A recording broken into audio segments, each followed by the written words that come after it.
Montana Territory, 1875. The harsh slap of leather against the weathered hitching post broke the early morning silence outside the Meadowlark Mercantile. A 25-year-old cowboy with the lean, hard-muscled frame of someone who worked from dawn to dusk swung down from his chestnut gelding, boots landing with a soft thud in the dust. Jackson Porter tugged his worn Stetson lower against the glare of the rising sun, the broad brim shadowing eyes the color of a summer sky. 3 days' stubble roughened his otherwise boyish face, not the thick beard of the older ranchers, but the light growth of youth that hadn't yet mastered patience for daily shaving on the trail. His gaze swept Main Street, taking in the newly painted clapboard buildings and freshly laid boardwalks. Prosperity had found Silver Creek in the 5 years since he had last passed through, back when he was barely 20 and full of foolish notions about what freedom meant. The town had grown, but Jackson knew better than to believe it had changed in the ways that mattered, not for someone like him. A man with nothing to his name but a good horse and the clothes on his back has no business wanting more, he murmured to his mount, stroking the animal's neck. It was the truth he'd carved into his heart after watching his father lose everything chasing dreams too grand for a simple cowhand. Dreams that had eventually cost him his life when desperation drove him to theft, and a rancher's bullet found him in the darkness. Jackson had made peace with his lot. He drifted with the seasons, hiring on for cattle drives in spring, ranch work through summer and fall, and whatever odd jobs would keep him alive through winter. No attachments, no disappointments. The West was too unforgiving for men who reached beyond their station. The weight of his remaining coins pressed against his thigh through the worn denim of his pocket. Just enough for supplies to last until he reached the Bar Diamond Ranch where he'd been promised work for the season. If luck held, they'd keep him on through winter. "Stay put, Ranger," he told the horse as he looped the reins around the post. "We will not be lingering." The bell above the mercantile door jangled as Jackson stepped inside, his nostrils filling with the familiar scents of coffee beans, leather goods, and sundry supplies. Morning light streamed through the large front windows, illuminating dancing dust motes and casting everything in a gentle glow. That's when he saw her. She stood at the counter, her back to him, honey blonde hair cascading in loose waves down to her waist, catching the sunlight like spun gold. Her dress was simple but finely made cornflower blue calico that accentuated a slender waist before flaring out over a modest bustle. At the sound of the bell, she half turned, and Jackson felt something inside his chest constrict.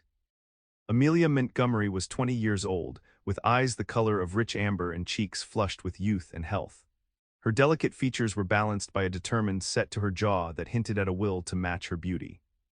For a moment their gazes locked, and Jackson felt as though the world had narrowed to just this store, just this moment, just her, until the storekeeper's gruff voice broke the spell.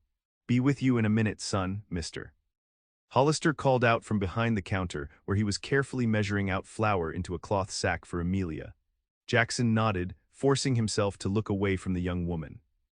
He moved to examine the shelves of canned goods, painfully aware of her presence just feet away. He had come here for beans, coffee, and ammunition, necessities for the journey ahead, not to gawk at a woman who undoubtedly belonged to Silver Creek's upper society.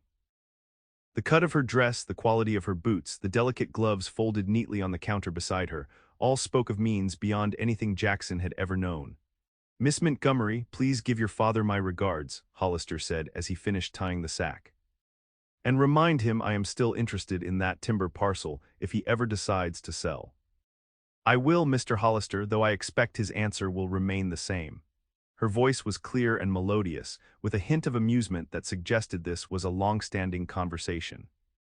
"Father believes that land will be essential when the railroad finally comes through." "Cannot blame a man for trying," Hollister chuckled. "Your order will be ready for delivery by noon." "Thank you." She gathered her gloves, and as she turned to leave, her gaze once again met Jackson's. For a heartbeat longer than propriety allowed, they simply looked at each other. Then Jackson, remembering himself, tipped his hat politely. The gesture seemed to amuse her, a smile touching her lips before she nodded in acknowledgement and swept past him, the scent of lavender water lingering in her wake. The bell jangled again as she departed, leaving Jackson wondering why his heart hammered so forcefully in his chest. "What can I help you with today, young man?" Hollister asked, already eyeing Jackson's dusty trail clothes with slight suspicion. "Coffee, beans, bacon, and some .45 ammunition," Jackson replied, approaching the counter. "Just passing through on my way to the Bar Diamond." Hollister's expression shifted subtly. Old man Montgomery's place. You hired on there. Yes, sir, for the season at least. The storekeeper gave a low whistle as he began gathering Jackson's supplies. Rather you than me, son. Samuel Montgomery runs the finest cattle operation in 3 counties, but he is a hard man to please. Especially when it comes to those working near that daughter of his. Jackson carefully counted out coins for his purchases. I aim to work cattle, Mr. Hollister, not court the rancher's daughter. Wise policy, Hollister nodded approvingly as he wrapped Jackson's purchases in brown paper. Many a young buck has tried their luck with Amelia Montgomery only to find themselves sent packing by her father.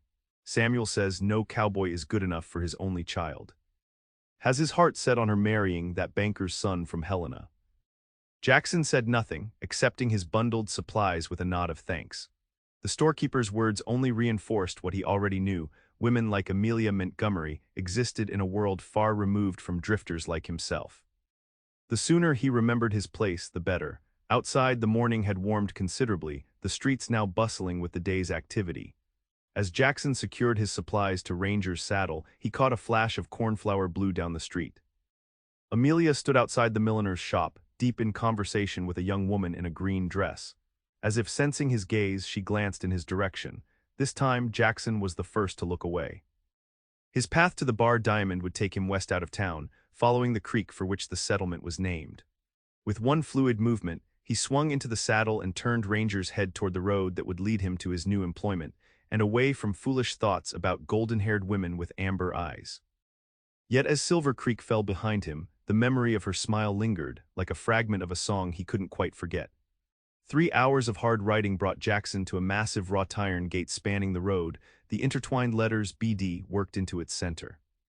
Beyond stretched rolling grassland dotted with grazing cattle, and in the distance, the imposing silhouette of a 2-story ranch house against the backdrop of pine-covered mountains. The Bar Diamond's reputation, as one of the finest ranches in Montana Territory, was clearly well-deserved. A stocky man with graying hair rode up to the gate from the inside, a shotgun resting casually across his saddle. "State your business," he called, his weathered face set in lines of habitual wariness. "Jackson Porter, Mr.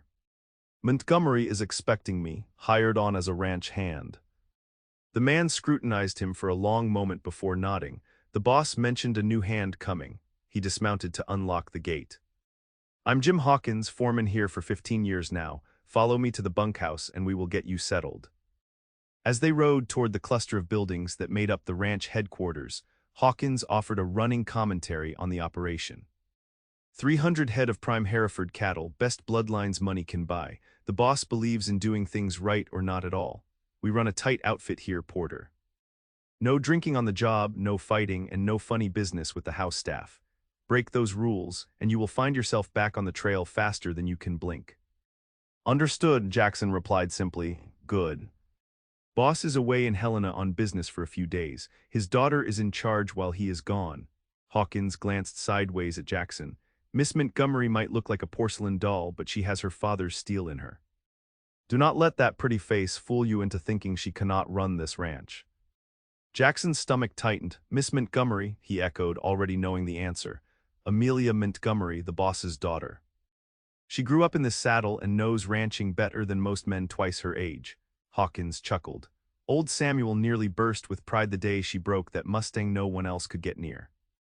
Of course, he was fit to be tied with worry first. They crested a small rise and the full ranch headquarters came into view. The main house, an impressive structure of locally quarried stone and timber. A large barn with adjacent corrals, bunkhouses for the hands, cookhouse, smithy, and various outbuildings. Several men were visible, some working with horses in the corral, others mending tack or hauling supplies. And there, dismounting from a spirited black mare in front of the main house, was Amelia Montgomery.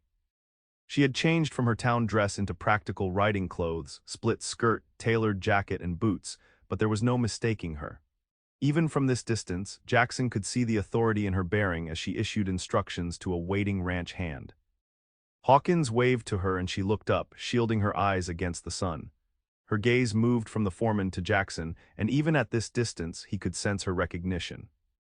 "Looks like you will be meeting the lady of the house sooner than expected," Hawkins commented. "Come on." They rode down to where Amelia waited, one gloved hand resting on her hip, the other holding her mare's reins. Up close, the transformation from the mercantile was even more striking. Here, on her family's land, Amelia Montgomery radiated confidence and capability. Her hair was now neatly braided and pinned beneath a wide-brimmed hat, practical for the Montana sun. "Miss Montgomery," Hawkins said, touching the brim of his hat, "this here is Jackson Porter, the new hand your father hired." Her amber eyes assessed Jackson with frank curiosity. "We have met, actually, briefly at Hollister's this morning." The hint of a smile played at the corners of her mouth, though we were not properly introduced. "Welcome to the Bar Diamond, Mr. Porter." Jackson removed his hat. "Thank you, Miss Montgomery. Pleased to make your proper acquaintance. Jim will show you where to stow your gear and introduce you to the other hands." Her gaze was direct, professional. "We start at dawn tomorrow. I hope you ride as well as Mr. Callahan indicated in his recommendation letter." "I do my best, ma'am." She nodded, seemingly satisfied. "Good, that is all we ask here." With a graceful movement, she handed her mare's reins to a waiting stable boy. "Dinner is at 6 in the cookhouse. Do not be late. Cookie takes punctuality very seriously." With that, she turned and walked toward the main house, leaving Jackson to follow Hawkins toward the bunkhouse. Only when they were out of earshot did the foreman speak again. "Word to the wise, Porter. Many a cowboy has lost his head over Amelia Montgomery. Every last one of them found themselves looking for new employment.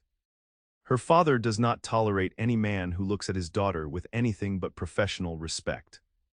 Jackson nodded, carefully keeping his expression neutral. "I understand, Mr. Hawkins. I am here to work, nothing more." As they approached the bunkhouse, Jackson silently repeated those words to himself.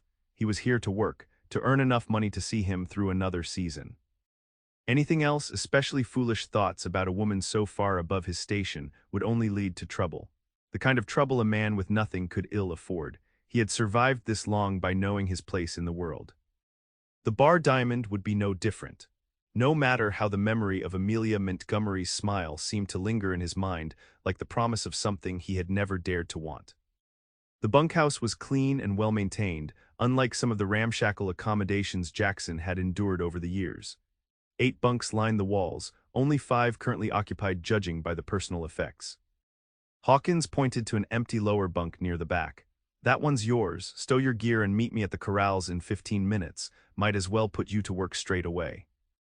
Left alone, Jackson quickly unpacked his meager possessions. A change of clothes, a spare pair of boots with the left heel worn down, a battered copy of the Odyssey that had once belonged to his father, and the tools of his trade, rope, knife, and an old Colt revolver that had seen better days. After making sure Ranger was properly settled in the stable, Jackson reported to the corrals where Hawkins stood watching a group of cowboys working with a string of Greenbroke horses. "Porter," Hawkins called out. "Let us see what you can do. That piebald gelding has been giving Tommy fits all morning." Jackson eyed the horse in question, a muscular piebald with a wild eye and flared nostrils, currently doing his best to remove young Tommy from the saddle with a series of impressive bucks. "Yes, sir," Jackson replied, moving toward the corral fence. As if on cue, Tommy went sailing through the air, landing with a dusty thud on the ground. The piebald snorted triumphantly, prancing around the corral with the reins trailing. "Damn stubborn beast," Tommy muttered, limping toward the fence. "Has the devil in him, I swear." Jackson slipped between the corral rails, moving slowly into the open space. The horse watched him warily, ears pinned back. Jackson kept his movements deliberate, his voice low and calm as he began to talk to the animal. "Easy now, nobody here looking to hurt you, just getting to know each other, that is all." Gradually, he worked his way closer, never rushing, never making any sudden moves that might spook the already agitated horse. When he finally got close enough to reach for the dangling reins, he did so in one smooth motion that gave the piebald no time to shy away. "There we go," Jackson murmured, stroking the horse's neck firmly. "Not so terrible, is it?" The gelding still trembled with nervous energy, but he had stopped trying to bolt. Jackson continued speaking softly as he checked the saddle girth and straightened the blanket. "Mind if I join you?" he asked the horse as if expecting an answer. With practiced ease, he swung into the saddle. The piebald immediately tensed, but Jackson was ready.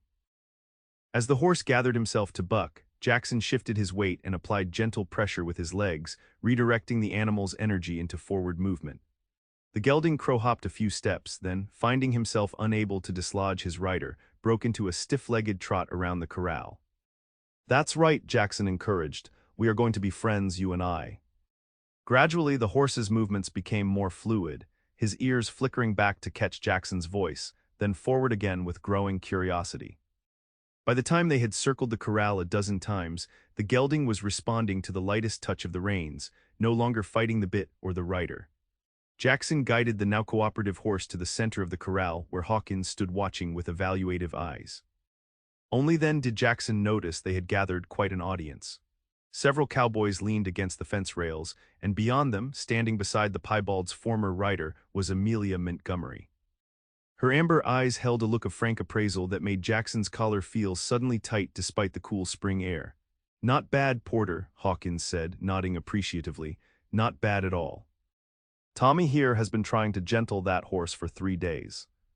"Just needed a patient hand," Jackson replied, patting the gelding's neck. "He is a good horse, just scared and confused." Amelia stepped forward. "What made you approach him that way? Most men would have shown him who is boss with a firmer hand." Jackson met her gaze, struck by her genuine interest. "Horses are like people, Miss Montgomery. They respond better to understanding than force. This fellow just needed someone to listen to what he was trying to say." Something flickered in her eyes, surprise perhaps or reassessment. Then she nodded, a small smile touching her lips. "Well said, Mr. Porter. It seems Mr. Callahan's recommendation was not exaggerated." She turned to Hawkins. "Jim wants Mr.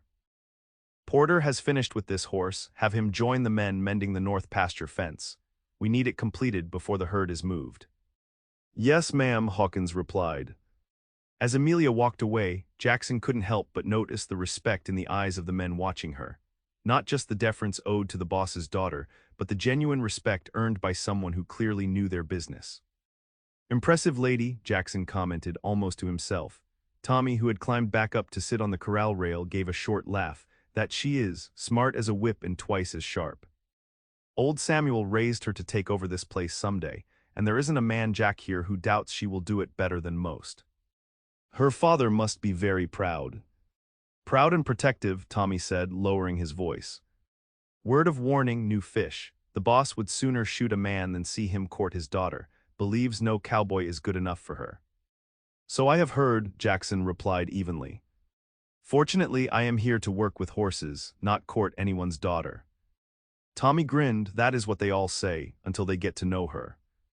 Jackson said nothing more, focusing instead on continuing the gelding's training.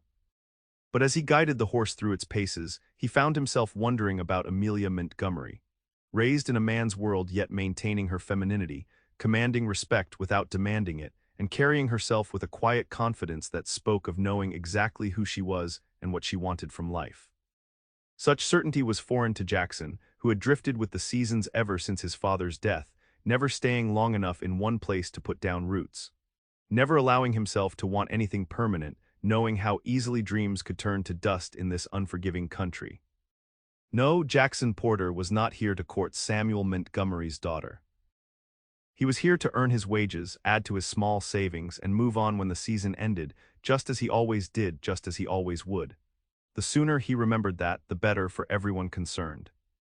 The north pasture fence kept Jackson and 3 other hands busy until dusk. By the time they trudged back to the bunkhouse to wash up for dinner, his muscles ached pleasantly from honest work, and his mind had cleared of distracting thoughts. This was why he preferred ranching to other jobs. The physical labor left little energy for dwelling on what could not be changed. The cookhouse was warm and fragrant with the smell of beef stew, fresh bread, and coffee. 2 long trestle tables dominated the room, already filling with hungry cowboys eager for their evening meal. Jackson found a place at the end of one bench, nodding in greeting to his new workmates. Cookie, a gruff older man with a magnificent white mustache, rang the dinner bell precisely at 6. The men fell silent as Amelia Montgomery entered through the main door, followed by an older woman in a severe black dress whom Jackson took to be the housekeeper. "Evening, Miss Montgomery," several men called out in greeting. "Good evening, everyone," she replied with a warm smile. "I trust the day's work went well." There was a general murmur of assent as she took her place at the head of the table. It was unusual, Jackson knew, for the rancher's daughter to dine with the hands rather than in the main house, but he sensed it was not unusual here at the Bar Diamond. Once everyone was seated, Amelia bowed her head briefly, and the men followed suit in a moment of silent grace before the meal. Then came the clatter of plates and the busy passing of food. "Mr. Porter," Amelia said, her voice carrying easily over the din, "Jim tells me you have a way with horses. Where did you learn your skill?"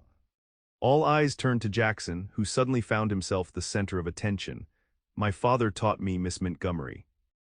He had a way of understanding animals that most men lack. "And did he pass along his gift to you?" "Some of it, perhaps," Jackson replied modestly, "though I would not call it a gift so much as patience." A cowboy further down the table chuckled. "Whatever you call it, I wish I had some. That piebald nearly broke my collarbone last week." This sparked a round of good-natured ribbing, and Jackson found himself drawn into the camaraderie of the bunkhouse more easily than he had expected. Throughout the meal, he was aware of Amelia's occasional glance in his direction, her amber eyes thoughtful. After dinner, most of the hands gathered outside to smoke and swap stories before turning in. Jackson, tired from the day's work and the early morning ride, excused himself to return to the bunkhouse. As he crossed the yard, a voice called out from the shadows of the main house porch, "Mr. Porter." "A moment, please." Amelia stood at the base of the steps, a shawl pulled around her shoulders against the evening chill. In the fading light, with her hair loosened from its daytime braid, she looked younger, less the capable ranch manager and more the young woman he had first glimpsed in the Mercantile. Jackson approached, hat in hand. "Yes, Miss Montgomery. I wanted to thank you properly for your work with that horse today. Tommy might have been seriously injured had the animal continued to fight him so." "Just doing my job, ma'am." She studied him for a moment. "Jim tells me you have worked on ranches across 3 territories. That is a lot of moving around for a young man." "I go where the work is," Jackson replied simply. "And where is home, Mr. Porter?" The question caught him off guard. "I suppose I haven't really had one since my father died, not a permanent one at least." Something like understanding softened her expression. "I am sorry about your father. Was it recent?" 5 years now, fever took him after." Jackson hesitated, unwilling to share the full truth of his father's end, after a difficult winter. Amelia nodded, seemingly accepting this. "Well, Mr. Porter, I hope the Bar Diamond proves comfortable for however long you choose to stay with us." She hesitated, then added, "My father returns from Helena in 3 days. He likes to assess new hands personally, so be prepared for his questions." "I will be ready, Miss Montgomery." She smiled then, a genuine expression that transformed her face from merely beautiful to radiant. "Good night, Mr. Porter." "Good night, Miss Montgomery." As she climbed the porch steps and disappeared into the house, Jackson remained standing in the yard for a long moment. There was something about Amelia Montgomery that unsettled him, something beyond her beauty or her position as the boss's daughter. Perhaps it was the directness of her gaze, as if she could see past the careful barriers he had built around himself. Or perhaps it was the fleeting sense of recognition he felt when she spoke of home, as though she understood what it meant to carry a sense of belonging that could not be tied to a physical place. Dangerous thoughts those, the kind that led a drifting cowboy to forget his place in the world. Jackson turned and walked to the bunkhouse, determined to focus on what he could control. Doing his job well enough to secure his position through the coming season. Nothing more, nothing less. That was the safest path for a man with nothing to his name but a good horse and the clothes on his back.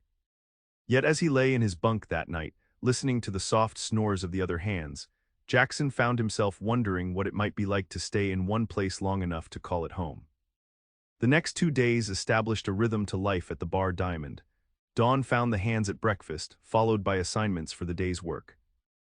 Jackson split his time between breaking horses and helping to repair fencing in preparation for moving cattle to summer pasture. The work was hard but satisfying, and he found himself appreciating the efficiency with which the ranch operated. He saw Amelia frequently, always in her role as temporary head of the ranch. She rode out each day to check on progress at various work sites, her knowledge of the operation evident in the questions she asked and the decisions she made. The men respected her authority without question, and Jackson found himself increasingly impressed by her competence. On his 3rd evening at the ranch, Jackson was returning from the stables when he noticed a solitary figure sitting on a bench near the ranch's small ornamental garden. The setting sun caught Amelia's hair, turning it to fire as she bent over what appeared to be an open book. He would have continued on to the bunkhouse, but she looked up at that moment and saw him. "Mr. Porter," she called. "Would you join me for a moment?" Though surprised by the invitation, Jackson crossed to where she sat, Miss Montgomery. She closed her book, using a finger to mark her place. "I wanted to let you know that my father's telegram arrived this afternoon. He will be returning tomorrow rather than the day after." "I see, thank you for letting me know." Amelia hesitated, then added, "My father can be formidable when first meeting new hands. Do not let it concern you." Jackson smiled slightly. "I have worked for all manner of men, Miss Montgomery. I expect I will manage." "I am sure you will." She glanced down at the book in her lap, then back up at him. "Jim mentioned you were reading last night in the bunkhouse. May I ask what?" "The Odyssey," Jackson replied, somewhat embarrassed. "It was my father's. I have read it many times." Her eyes brightened with interest. "Homer. That is hardly typical cowboy reading." "My father believed education should not stop just because formal schooling did." Jackson found himself explaining. "He taught at a small college back east before coming west. Said a man's mind needs exercise as much as his body."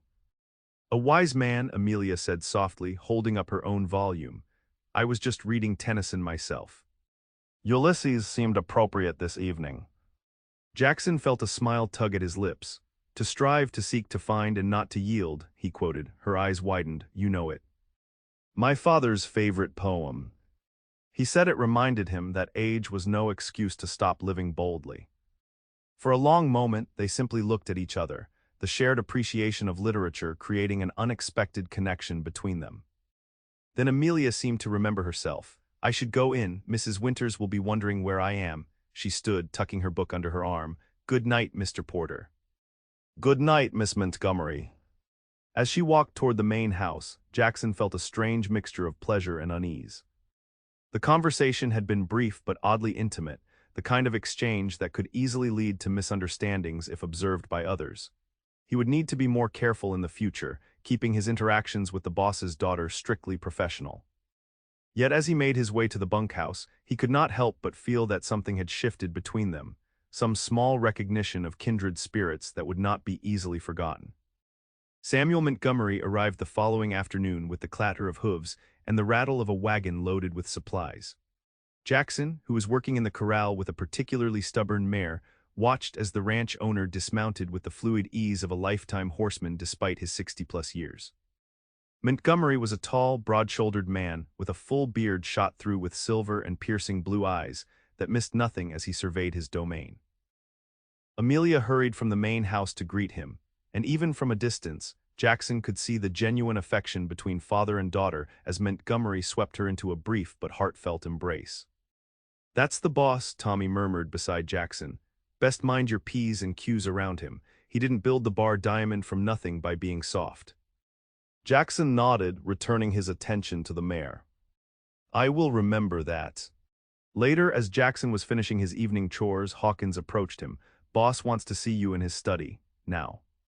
Jackson quickly washed up and made his way to the main house, acutely aware of his worn clothes and trail-dusty boots as he was led through the imposing entrance hall by the housekeeper, Mrs.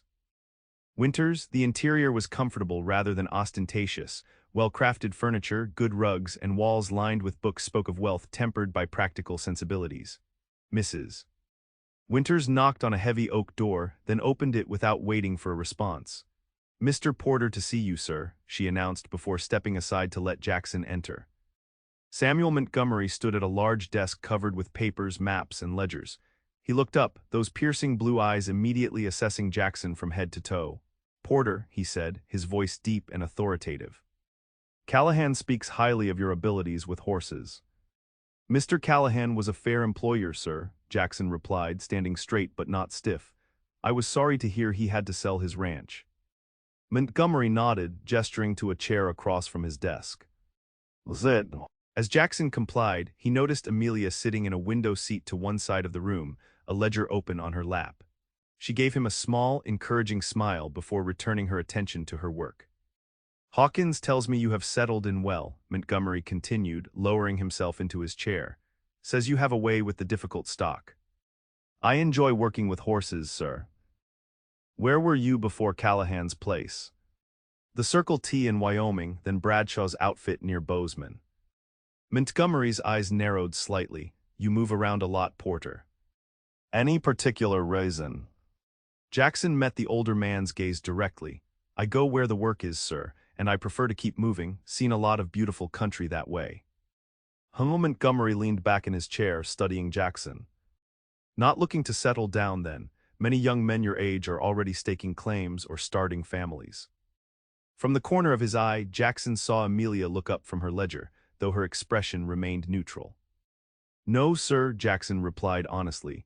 I have found it best to keep to myself and focus on the work at hand. Montgomery nodded slowly, as if confirming something to himself. A sensible approach for a young man without means. Too many cowboys these days get notions above their station, start thinking they deserve more than they have earned. The words, though not unkindly meant, drove home the reality of Jackson's position. He was a hired hand, nothing more. Whatever momentary connection he might have felt with Amelia over books and poetry meant nothing in the face of the vast gulf between their circumstances. I know my place, Mr. Montgomery, Jackson said quietly. And I am grateful for honest work that pays fair wages. Something that might have been approval flickered in the older man's eyes. Good, that is what I like to hear. He picked up a paper from his desk. Hawkins has recommended we keep you on through the fall roundup, possibly through winter. Are you amenable? Yes, sir, thank you. Very well then, Montgomery stood, signaling the end of the interview. Welcome to the Bar Diamond, Porter. Do your job well, stay out of trouble, and we will get along fine. Jackson rose, thank you, sir.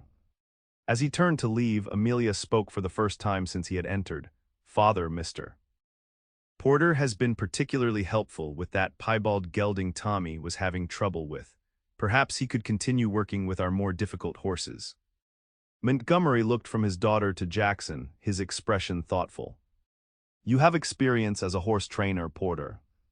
Not formally, sir, but I have worked with problem horses on several ranches. We will see. Montgomery's tone was noncommittal. Report to Hawkins in the morning for your assignments. Yes, sir. Good night, Mr. Montgomery, Miss Montgomery. Jackson nodded to each in turn. As the door closed behind him, Jackson exhaled slowly, relieved to have passed the interview without difficulty. Yet as he walked back to the bunkhouse under a sky ablaze with stars, he found himself troubled by a growing awareness that his careful detachment, the wall he had built between himself and the world, was developing cracks. He had survived by avoiding attachments, by never allowing himself to want what he could not have. But for the first time in years, he found himself drawn to the idea of belonging somewhere to someone.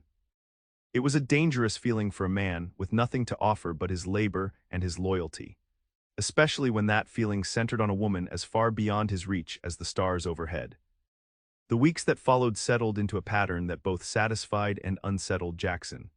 True to Amelia's suggestion, Samuel Montgomery assigned him to work primarily with the ranch's horses, recognizing his natural talent with the animals. It was work Jackson enjoyed, challenging and rewarding in equal measure. Less easy to manage were his increasingly frequent encounters with Amelia. Though always proper and professional in their interactions, Jackson found himself looking forward to the moments when their paths crossed. Sometimes it was just a brief exchange as she observed his work with the horses. Other times, it was a more substantial conversation about the ranch operations, or, on rarer occasions, books and ideas. These last conversations were the most dangerous, for they revealed a meeting of minds that transcended their different positions. Amelia was well educated, having attended a ladies' seminary in St. Louis for several years before returning to the ranch. Yet unlike some educated women Jackson had encountered in his travels, she wore her learning lightly, without pretension or condescension. One evening in early June, as Jackson was exercising a newly gentled colt in the smaller corral, Amelia appeared at the fence rail, watching his work with evident interest. He is coming along nicely, she commented as Jackson guided the young horse through a series of turns and stops, much more responsive than last week. Jackson nodded, bringing the colt to a halt near where she stood. He is a quick learner. Eager to please once he understands what is wanted. Unlike some of our other stock, Amelia said with a smile, that mare you have been working with seems determined to be difficult. She just needs more time, Jackson replied, dismounting to give the colt a well-deserved pat. Whoever handled her before was too rough. She does not trust easily. Amelia's expression grew thoughtful. Rather like people in that way, are they not? Those who have been treated harshly often find it hardest to trust again. Their eyes met over the colt's withers, and for a moment, Jackson felt as though she was seeing straight through to the carefully guarded parts of himself, the parts that had learned early and well that trust was a luxury he could ill afford. Yes, he said quietly, I suppose that is true. Amelia seemed about to say more when the sound of approaching hoofbeats drew their attention. Samuel Montgomery rode into the yard, accompanied by a well-dressed man on an expensive-looking bay gelding. Both men dismounted near the main house, engaged in animated conversation. Mr.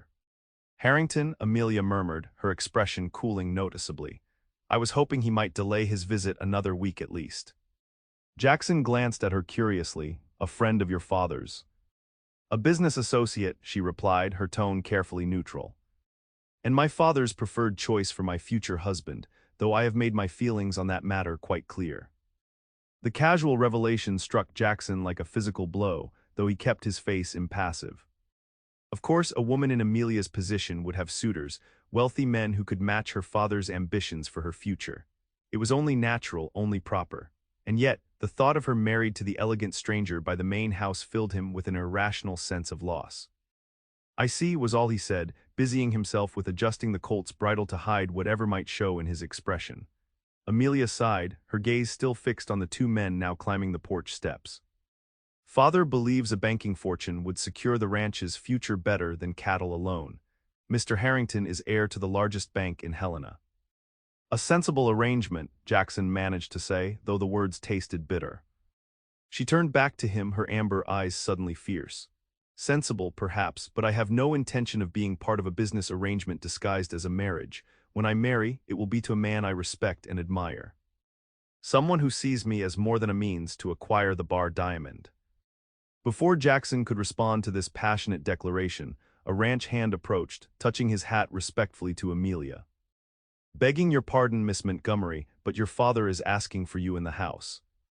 Amelia's lips tightened momentarily, but she nodded. Thank you, Hank, I will be right there. She turned back to Jackson, her expression softening slightly. Please continue with the colt's training, Mr. Porter. You are doing excellent work. With that, she gathered her skirts and walked toward the main house, her back straight and her head held high. Jackson watched her go, admiration and a deeper, more dangerous emotion twining together in his chest. Careful there, Porter, came Hawkins' voice from behind him. The foreman had approached silently while Jackson's attention was fixed on Amelia. That is quicksand you are eyeing, and there is no rope long enough to pull you out once you start sinking. Jackson turned, forcing his features into a mask of professional detachment. I was just discussing the colt's progress with Miss Montgomery. Hawkins raised an eyebrow, clearly unconvinced. And I was born yesterday, his voice lowered. Listen, boy, I like you. You are a hard worker, and you have a way with the stock that is rare. But if the boss even suspects you are looking at his daughter with anything other than proper respect, he will run you off this ranch faster than you can saddle your horse. I understand, Mr. Hawkins, Jackson replied stiffly. I know my place. The foreman studied him for a long moment, then nodded. See that you remember it. Now, get that colt back to the stable and help with the evening feeding. We move the herd to summer pasture tomorrow, and it will be an early start.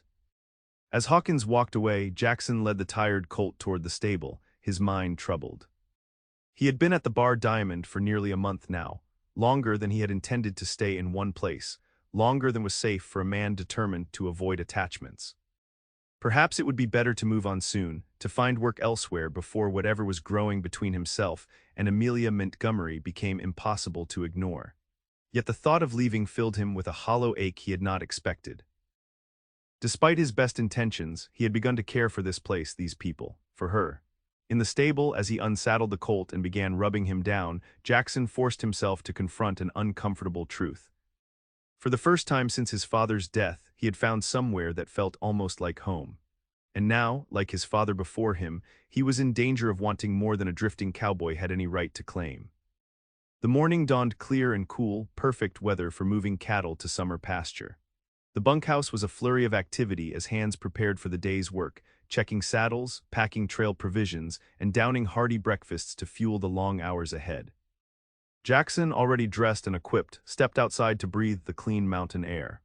The eastern sky was just beginning to lighten, painting the distant peaks in shades of gold and pink. It was moments like this that had drawn his father west all those years ago, the vastness, the beauty, the promise of freedom that the frontier represented. "Beautiful, is it not?" came Amelia's voice from nearby. She stood a few yards away, dressed for riding in a practical split skirt and jacket, her hair braided and pinned beneath a wide-brimmed hat. In the half-light of dawn, with the mountains as her backdrop, she looked as wild and beautiful as the country itself. "Yes," Jackson agreed, not specifying whether he meant the view or the woman before him. "You are up early, Miss Montgomery."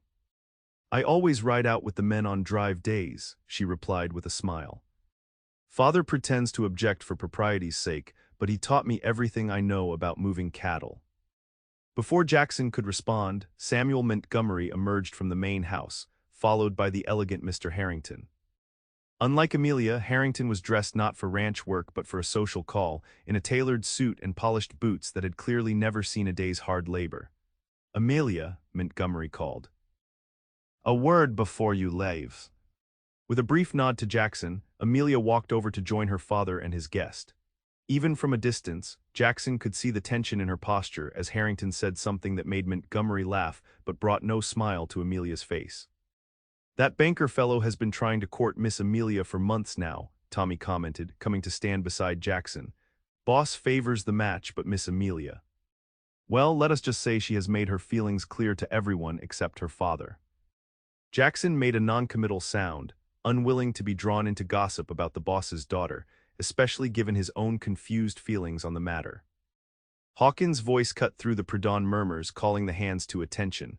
"Mount up, everyone, we have 300 head to move before sundown."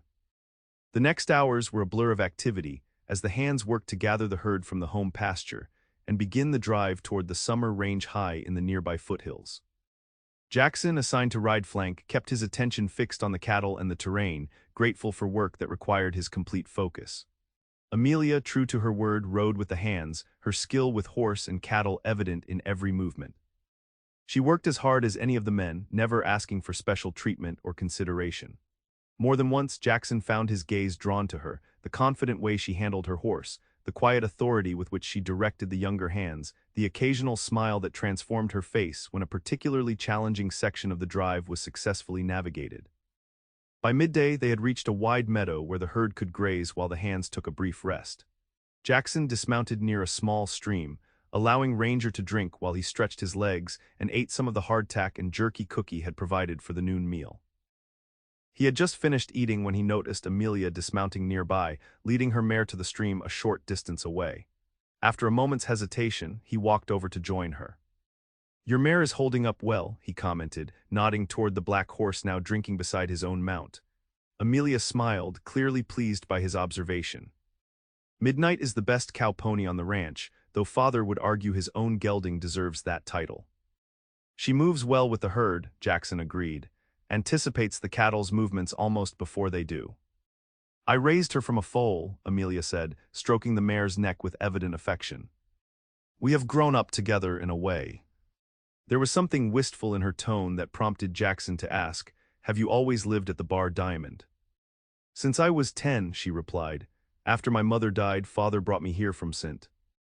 Louis. He had just started building the ranch then. It was nothing like what you see now, just a small cabin and a few outbuildings." "It must have been quite a change for a city girl." Amelia laughed, the sound bright against the backdrop of lowing cattle and calling cowboys.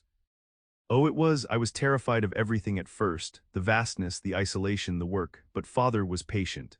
He taught me to ride, to understand the land and the cattle. And gradually I came to love it here." "It shows," Jackson said quietly, "the way you handle yourself, the way you know every aspect of the operation. This place is part of you." She looked at him, something warm and surprised in her amber eyes. "Yes, that is exactly it. The Bar Diamond is more than just land and cattle to me. It is home in the deepest sense." The wistful note returned to her voice as she added, "That is why I cannot bear the thought of it becoming just another investment for someone like Harrington." He sees ledgers and profit margins, where I see generations of hard work and dreams. Jackson understood then, with painful clarity, the true nature of Amelia's resistance to her father's chosen suitor. It wasn't merely a matter of personal preference or romantic inclination, it was about preserving the soul of the place she loved. "Your father must see that," he ventured. Amelia sighed, gathering midnight's rains. "Father sees a future where banking and ranching interests merge to create something more stable than either alone. He lived through too many boom and bust cycles not to value security." She straightened her shoulders, "But I have not given up trying to show him another way forward." Before Jackson could respond, Hawkins' voice called out across the meadow, signaling the end of their rest period. The herd needed to be moving again if they were to reach the summer pasture by nightfall. As they mounted up to return to work, Amelia gave Jackson a smile that seemed to hold both gratitude for his understanding and a certain wistfulness for what could not be. Then she was gone, cantering toward the head of the column where her father waited, leaving Jackson to take his position on the flank once more. The remainder of the drive passed without incident, the experienced hands working smoothly together to keep the herd moving in the right direction. By sunset, they had reached the lush summer pasture, enclosed by natural boundaries of forest and stream, with sturdy fencing closing the gaps. A line shack stood at one end of the pasture, a simple but solid structure that would house the hands assigned to watch over the herd during the coming weeks. The men quickly set about establishing camp, unloading supplies from the pack horses, and preparing a heartier evening meal than their trail lunch had been. Samuel Montgomery, surveying the operation with evident satisfaction, approached where Jackson was unsaddling Ranger after a long day's ride.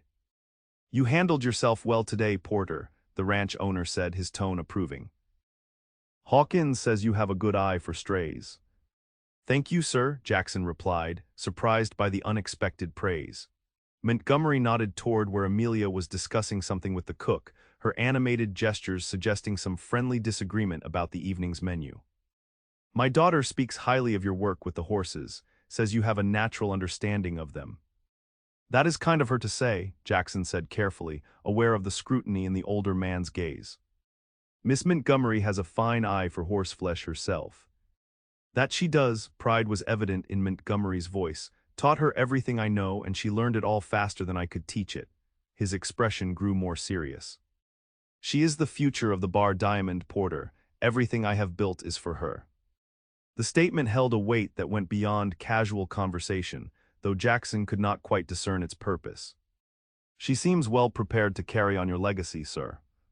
Montgomery studied him for a long moment, then gave a short nod, as if having confirmed something to himself.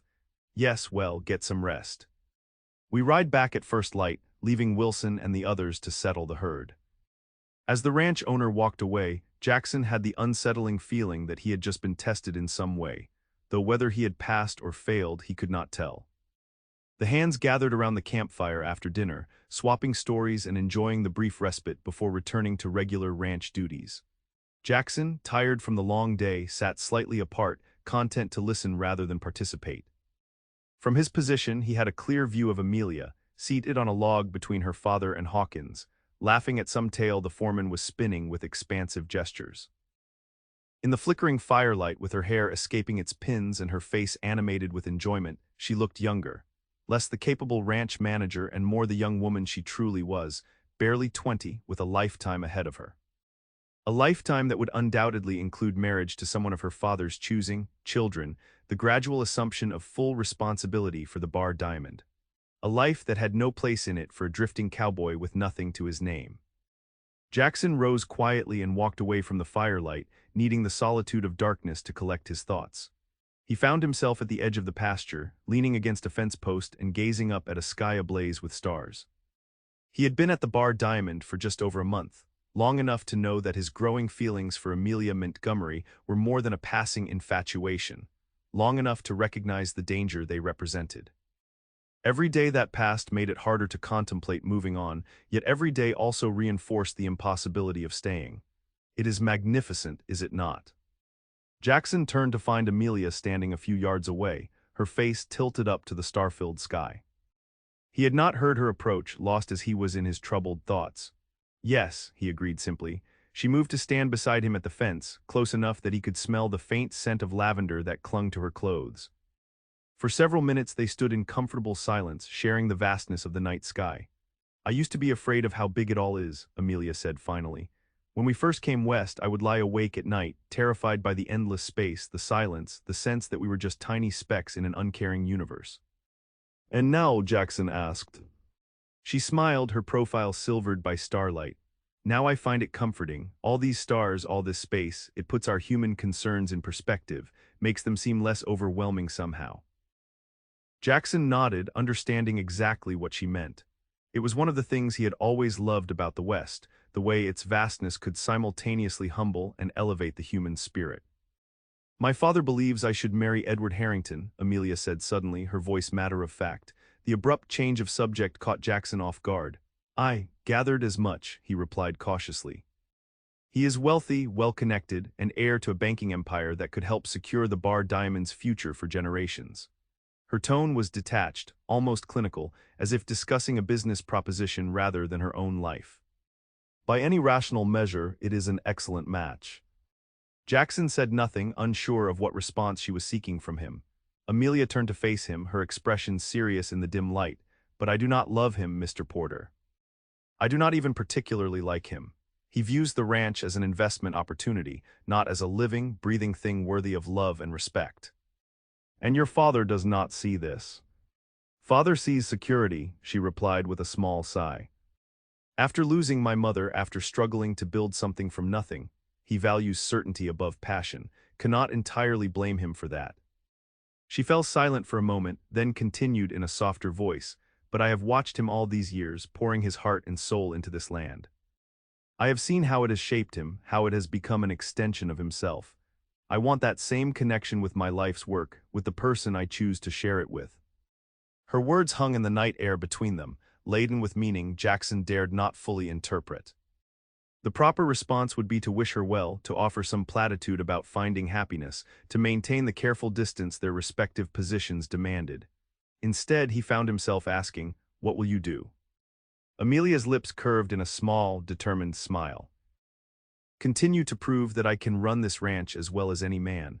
Show father that the Bar Diamond can thrive without banking connections, and hope that, eventually, he will trust me enough to make my own choice." Her gaze met his, steady and unflinching. "I believe we must each find our own way in this world, Mr. Porter, even if that way is not the one others would choose for us." In that moment, with the stars overhead and the soft sounds of the cattle in the distance, Jackson felt the walls he had built around his heart begin to crumble. This woman, with her quiet strength and clear-eyed determination, saw the world not as it was but as it could be. A place where even a cowboy with nothing to his name might dare to want more than mere survival. It was a dangerous thought, a foolish hope, and yet in the vastness of the Montana night it did not seem entirely impossible. Before he could respond, a voice called from the direction of the campfire. "Amelia. Where have you gotten to?" Samuel Montgomery's tone held a note of concern tinged with impatience. Amelia stepped back from the fence, from Jackson. "I should go," she said, regret evident in her voice. "Good night, Mr. Porter." "Good night, Miss Montgomery," he replied, watching as she walked back toward the circle of firelight, toward her father, toward the life that awaited her. Jackson remained at the fence long after she had gone, his thoughts as vast and tumultuous as the star-filled sky above. For the first time in years, he allowed himself to contemplate the possibility of a different future, not as a drifter moving from job to job, but as a man with roots, with purpose, with someone to share the journey. It was a beautiful dream, as remote and untouchable as the stars overhead. Yet somehow in this moment it did not seem entirely beyond reach. The return to the main ranch the following day was uneventful, the hands writing with the satisfaction of a job well done. Jackson found himself assigned to regular duties once more, working with the horses, helping with repairs to the corrals, and the 100 other tasks that kept a large ranch functioning smoothly. He saw Amelia less frequently in the days that followed, as she was often occupied with her father in the business of running the ranch. When their paths did cross, their interactions were cordial but carefully proper, as if by unspoken agreement they had decided to maintain a safe distance after their starlit conversation. Edward Harrington remained a guest at the ranch, his presence a constant reminder of the reality Jackson tried to ignore. The banker's heir made no secret of his interest in both Amelia and the Bar Diamond, frequently accompanying her and her father on inspections of the property. offering suggestions for modernization and efficiency improvements that, from the little Jackson overheard, seemed to involve more investment than the ranch could likely support. June gave way to July, bringing with it scorching days and the occasional violent thunderstorm. The work continued unabated, cattle to tend, horses to train, hay to cut and stack for the coming winter. Jackson threw himself into these tasks with single-minded focus, finding in physical labor a temporary respite from his increasingly complicated thoughts. One sweltering afternoon, as he was working with a particularly stubborn bay mare in the round pen, Jackson became aware of voices approaching, Harrington's cultured tones contrasting with Samuel Montgomery's rougher frontier accent. He glanced up to see the two men, accompanied by Amelia, making their way toward the corrals. "This is one of our newest additions to the horse program," Montgomery was saying, gesturing toward the round pen. "Porter here has been working with her for the past week." Jackson touched the brim of his hat in acknowledgement as the trio stopped at the fence. "Impressive animal," Harrington commented, his gaze sweeping over the mare with the assessing eye of a man accustomed to valuing assets. "Spanish bloodlines, if I'm not mistaken." "You have a good eye, mister." Harrington, Montgomery replied, clearly pleased.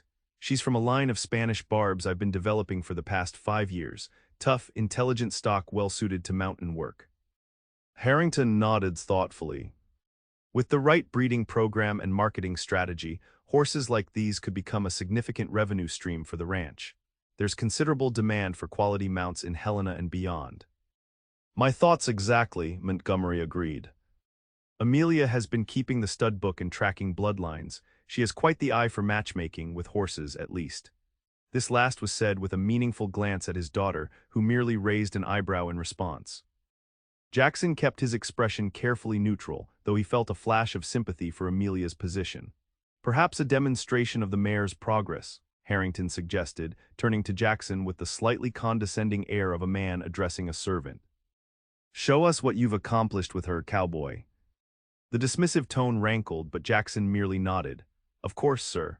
He turned his attention back to the mare, speaking softly as he guided her through a series of movements that showcased her intelligence and growing responsiveness to commands.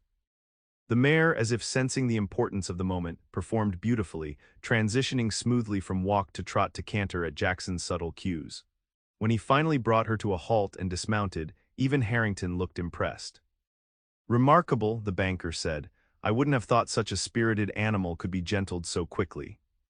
"Mr. Porter has a special way with difficult cases," Amelia commented, her eyes meeting Jackson's briefly before returning to the mare. "He understands that each horse responds differently to training. It's not a matter of breaking their spirit, but of channeling it productively."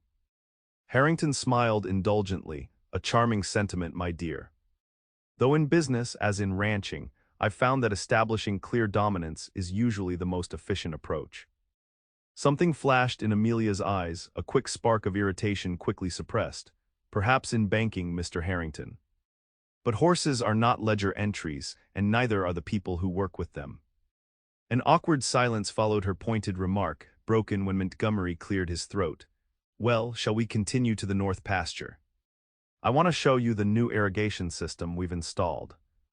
As the trio moved away, Harrington offering Montgomery some observation about water rights, Amelia glanced back over her shoulder. For the briefest moment, her composed expression slipped, revealing a flash of something that might have been apology or solidarity, or perhaps something more complex that Jackson couldn't quite name. Then she was gone, following her father and his chosen suitor toward the distant pasture, leaving Jackson with the unsettling realization that the careful distance he had tried to maintain between himself and Amelia, Montgomery, was crumbling despite his best efforts. That evening, as Jackson was finishing his chores in the stable, Tommy approached, his expression unusually serious. "Town run tomorrow," the younger cowboy announced. "Hawkins said to tell you you're on the supply wagon with me and old Pete." Jackson nodded, unsurprised. Regular trips to Silver Creek for supplies were part of the ranch routine, and all hands took turns making the journey. "What time do we head out?" "Dawn," Tommy replied. Then lowering his voice, he added, "Might want to make yourself scarce tonight, though. Word is there's going to be a fancy dinner at the main house. Harrington's banker friends from Helena are visiting, and rumor has it there might be an announcement." Jackson's hands stilled on the curry brush he'd been using. An announcement. Tommy's expression was sympathetic, engagement most likely. Boss has been pushing for it hard these past weeks. The news shouldn't have affected Jackson as strongly as it did. He had known from the beginning that Amelia was destined for a match befitting her station. The fact that it was happening sooner rather than later shouldn't matter. Yet the thought of her tied to Harrington, a man who saw the ranch as an investment rather than a living entity, who viewed her passion for the land as a charming sentiment, filled him with a sense of wrongness so profound it was almost physical. "I see," he managed to say, returning to brushing down his horse with more vigor than necessary. "Well, it's none of our business, is it?" Tommy hesitated, then sighed. "Look, Porter, I'm not blind. I've seen how you look at her when you think no one's watching. Hell, I've seen how she looks at you too." Jackson's head snapped up. "What are you talking about?" "I'm just saying. Maybe you should consider moving on after the summer work is done, for your own sake." Tommy's expression was kind but firm. "Some things just aren't meant to be, no matter how much we might wish otherwise." With that, the young cowboy turned and left, leaving Jackson alone with his troubled thoughts and the ache of what he had never allowed himself to fully want, yet could not bear to lose. The morning dawned gray and heavy with the promise of rain, matching Jackson's mood as he helped load supplies onto the wagon for the trip to Silver Creek. He had slept poorly, his dreams haunted by images of Amelia in a wedding dress, standing beside Harrington while Samuel Montgomery looked on with satisfaction. Tommy and old Pete, the third man assigned to the town run, kept the conversation light as they set out, discussing the coming roundup, speculating about the year's calf prices, and sharing the kind of harmless gossip that made up much of bunkhouse talk. Jackson participated only minimally, his mind still caught in the tangle of emotions he'd been trying to suppress. They reached Silver Creek by mid-morning, the town already bustling with its usual activity. While Pete took the wagon to the Mercantile to fill the ranch's order, Jackson and Tommy were free to handle personal errands, mail to send, supplies of their own to purchase, or simply a chance to enjoy a proper meal at the town's small restaurant. Jackson, having little appetite and even less desire for company, decided to visit the barbershop for a much-needed haircut and shave. The familiar ritual of the hot towel, the scented lather, and the steady scrape of the razor against his skin provided a welcome distraction from his troubled thoughts. "New in town?" the barber asked as he worked, his tone friendly but not intrusive. "Working at the Bar Diamond," Jackson replied, "just in for supplies." The barber nodded knowingly. "Fine outfit, the Bar Diamond. Old Montgomery runs a tight ship, but he's fair." He paused, razor poised above Jackson's chin. "Heard there was quite the gathering out there last night, bankers from Helena and such." Jackson merely grunted, unwilling to encourage gossip about his employers. Undeterred, the barber continued, "Talk is there'll be a wedding before the year's out. Miss Montgomery and that fancy banker fellow. Been coming around for months now, buying up properties in town, making big plans." He sighed, wiping the razor clean on a towel. "Change is coming to Silver Creek, mark my words. Not all of it for the better, if you ask me." Jackson remained silent, enduring the rest of the shave with stoic patience. Once finished, he paid the barber and stepped out onto the boardwalk, his face smooth but his mind still turbulent. He was making his way toward the Mercantile to check on the progress of their supply order when a familiar voice called his name. Turning, he saw Amelia coming out of the milliner's shop, a small package in her hands. She was dressed more formally than her usual ranch attire, a stylish walking dress of deep blue that complemented her coloring, her honey blonde hair arranged in a fashionable style beneath a modest hat. The sight of her so unexpectedly in the midst of his dark thoughts left Jackson momentarily speechless. "Mr. Porter," she said again, crossing the boardwalk to join him. "I did not expect to see you in town today." Jackson recovered his composure enough to touch the brim of his hat. "Supply run, Miss Montgomery. Tommy, Pete, and I are picking up the ranch order." "Of course," she smiled, though it did not quite reach her eyes. "Father mentioned sending men to town." A brief silence fell between them, awkward in a way their previous conversations had never been. Finally, Jackson spoke, the words emerging before he could consider their wisdom. "I heard there was a gathering at the ranch last night, with Mr. Harrington's associates from Helena." Something flickered in Amelia's expression, resignation perhaps, or disappointment. "Yes. A dinner party to introduce father to some of Edward's business connections." She hesitated, then added more quietly, Edward had hoped to make an announcement, but circumstances did not align with his plans. Relief washed over Jackson. followed immediately by shame at his own selfishness. Whether Amelia married Harrington now or later made no difference to the fundamental truth of their situations. "I see," he said, for lack of any more appropriate response. Amelia studied him for a moment, her amber eyes searching his face as if looking for something specific. Whatever she saw or didn't see seemed to settle something in her mind. "Mr. Porter," she began, her voice taking on a formal quality that felt like a physical distance opening between them. "I wanted to thank you for your excellent work with our horses. Father has been most impressed with your results, as have I." "Just doing my job, Miss Montgomery. Nevertheless, your skill is appreciated." She glanced down at the package in her hands, then back up at him. "I should be getting back to the ranch. There is much to do before the autumn roundup planning begins." "Of course," Jackson replied, stepping aside to let her pass.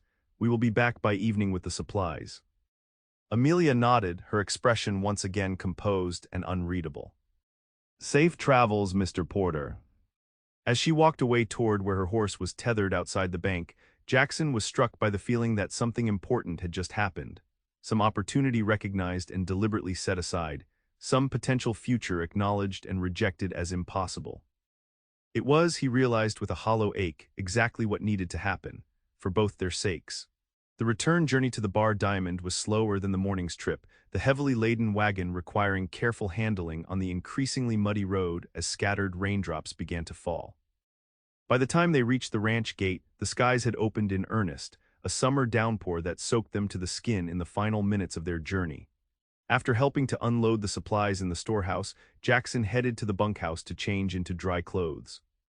The other hands were already gathering for the evening meal, their voices raised in good-natured argument about some poker game from the night before.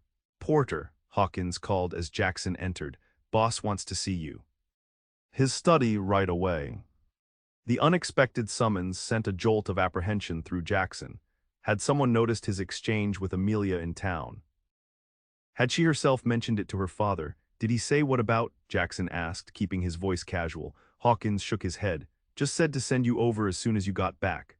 The foreman's expression gave nothing away, though there was a certain tension in his posture that Jackson found unsettling. Still in his damp clothes, Jackson made his way through the rain to the main house.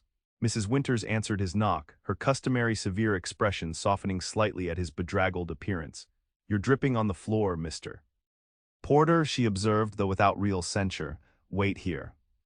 She disappeared briefly, returning with a towel. "Dry yourself as best you can. Mr. Montgomery doesn't like to be kept waiting, but he likes mud on his carpets even less." Jackson quickly toweled his hair and wiped the worst of the moisture from his clothes and boots. "Thank you, ma'am." Mrs. Winters nodded, then led him to the study door. As before, she knocked once and opened it without waiting for a response. "Mr. Porter is here, sir." Samuel Montgomery sat behind his desk, a ledger open before him and a glass of amber liquid at his elbow. He looked up as Jackson entered, his expression unreadable. "Porter, come in." He gestured to the chair opposite his desk. "Sit down." Jackson complied, intensely aware of his damp clothes, and the contrast between his rough appearance and the refinement of Montgomery's study. "You've been with us, what, nearly 2 months now?" Montgomery began, closing the ledger. "Yes, sir, since early May." Montgomery nodded slowly. "Hawkins speaks very highly of your work, particularly with the horses. Says you have a gift for the difficult ones." "Thank you, sir," Jackson replied cautiously, still uncertain of the purpose behind this meeting. The ranch owner studied him for a long moment, then leaned back in his chair. "I've been thinking about expanding our horse breeding program. Quality mounts bring good prices these days, and with the right bloodlines, we could develop a sideline that would help cushion against the ups and downs of the cattle market." Jackson nodded, beginning to relax slightly as the conversation took a professional turn. "It's a sound idea, sir. Your Spanish barb line already shows excellent promise." "My thoughts exactly." Montgomery took a sip from his glass, "which brings me to why I called you here. Hawkins is a fine foreman, but his expertise is cattle. For a serious horse breeding program, I need someone who understands horseflesh the way you seem to." Jackson's heartbeat quickened.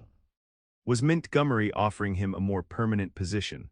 "I'm planning to send someone to Kentucky this fall to look at some thoroughbred stock, potential new bloodlines to cross with our Spanish barbs.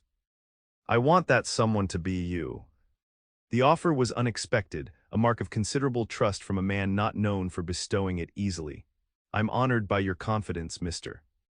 Montgomery," Jackson began, but "It would mean staying on through winter, of course," Montgomery continued, as if Jackson hadn't spoken, "and likely beyond if the program develops as I hope it will. The position would come with increased responsibilities and compensation to match." It was, by any measure, an excellent opportunity, the kind that could change the trajectory of a drifting cowboy's life, offering stability and the chance to build something meaningful. Yet even as part of Jackson's mind calculated the advantages, another part recognized the complications such an arrangement would create. Staying at the Bar Diamond permanently would mean seeing Amelia regularly, watching as she eventually married Harrington, became mistress of the ranch in a new capacity. It would mean living with the daily reminder of what he could never have. "Sir," Jackson said carefully, "I appreciate the offer more than I can say, but I should be honest with you. I've never stayed in one place very long. It's not in my nature to put down roots." Montgomery's eyes narrowed slightly. "Every man reaches a point where drifting loses its appeal, Porter. You're what, 25, 26? Old enough to start thinking about building something for yourself." "25, sir," Jackson confirmed, "and yes, sometimes I do think about a different kind of life." The admission felt dangerous, as if he were exposing more of himself than was wise. "But I'm not sure I'm ready for that yet." The older man studied him with shrewd eyes. "Is there something specific holding you back, something about the Bar Diamond that doesn't suit you?" "No, sir," Jackson replied honestly. "The Bar Diamond it's the finest ranch I've worked on, in every way." Montgomery nodded slowly, as if confirming something to himself. "Think about my offer, Porter. No need to decide immediately. The Kentucky trip wouldn't be until October. You have time to consider what you really want." "Yes, sir, thank you." As Jackson rose to leave, Montgomery added almost casually, "My daughter thinks very highly of your abilities, you know. She was quite insistent that you were the right man for this position." The comment stopped Jackson in his tracks. "Miss Montgomery suggested me for this role." "Indeed she did." Quite passionately, in fact. Montgomery's gaze was penetrating. "Amelia has excellent judgment about people. It's one of her finest qualities as a future ranch owner." There was something in the way Montgomery emphasized these last words that gave Jackson pause, as if he were making a point beyond the obvious statement of fact. "She'll make an excellent owner someday, sir," Jackson agreed. "The Bar Diamond is fortunate." Montgomery nodded, a slight smile touching his lips. "Yes, it is. As I said, think about my offer. We'll speak again before the autumn roundup." Dismissed, Jackson made his way back through the rain to the bunkhouse, his mind whirling with the implications of Montgomery's proposal and Amelia's role in it. Why would she recommend him for a position that would keep him at the Bar Diamond permanently? After their awkward encounter in town, he had been certain she understood as well as he did the impossibility of whatever had been growing between them. Unless she saw something he didn't. Unless there was a possibility he had been too afraid to consider. The thought was both exhilarating and terrifying.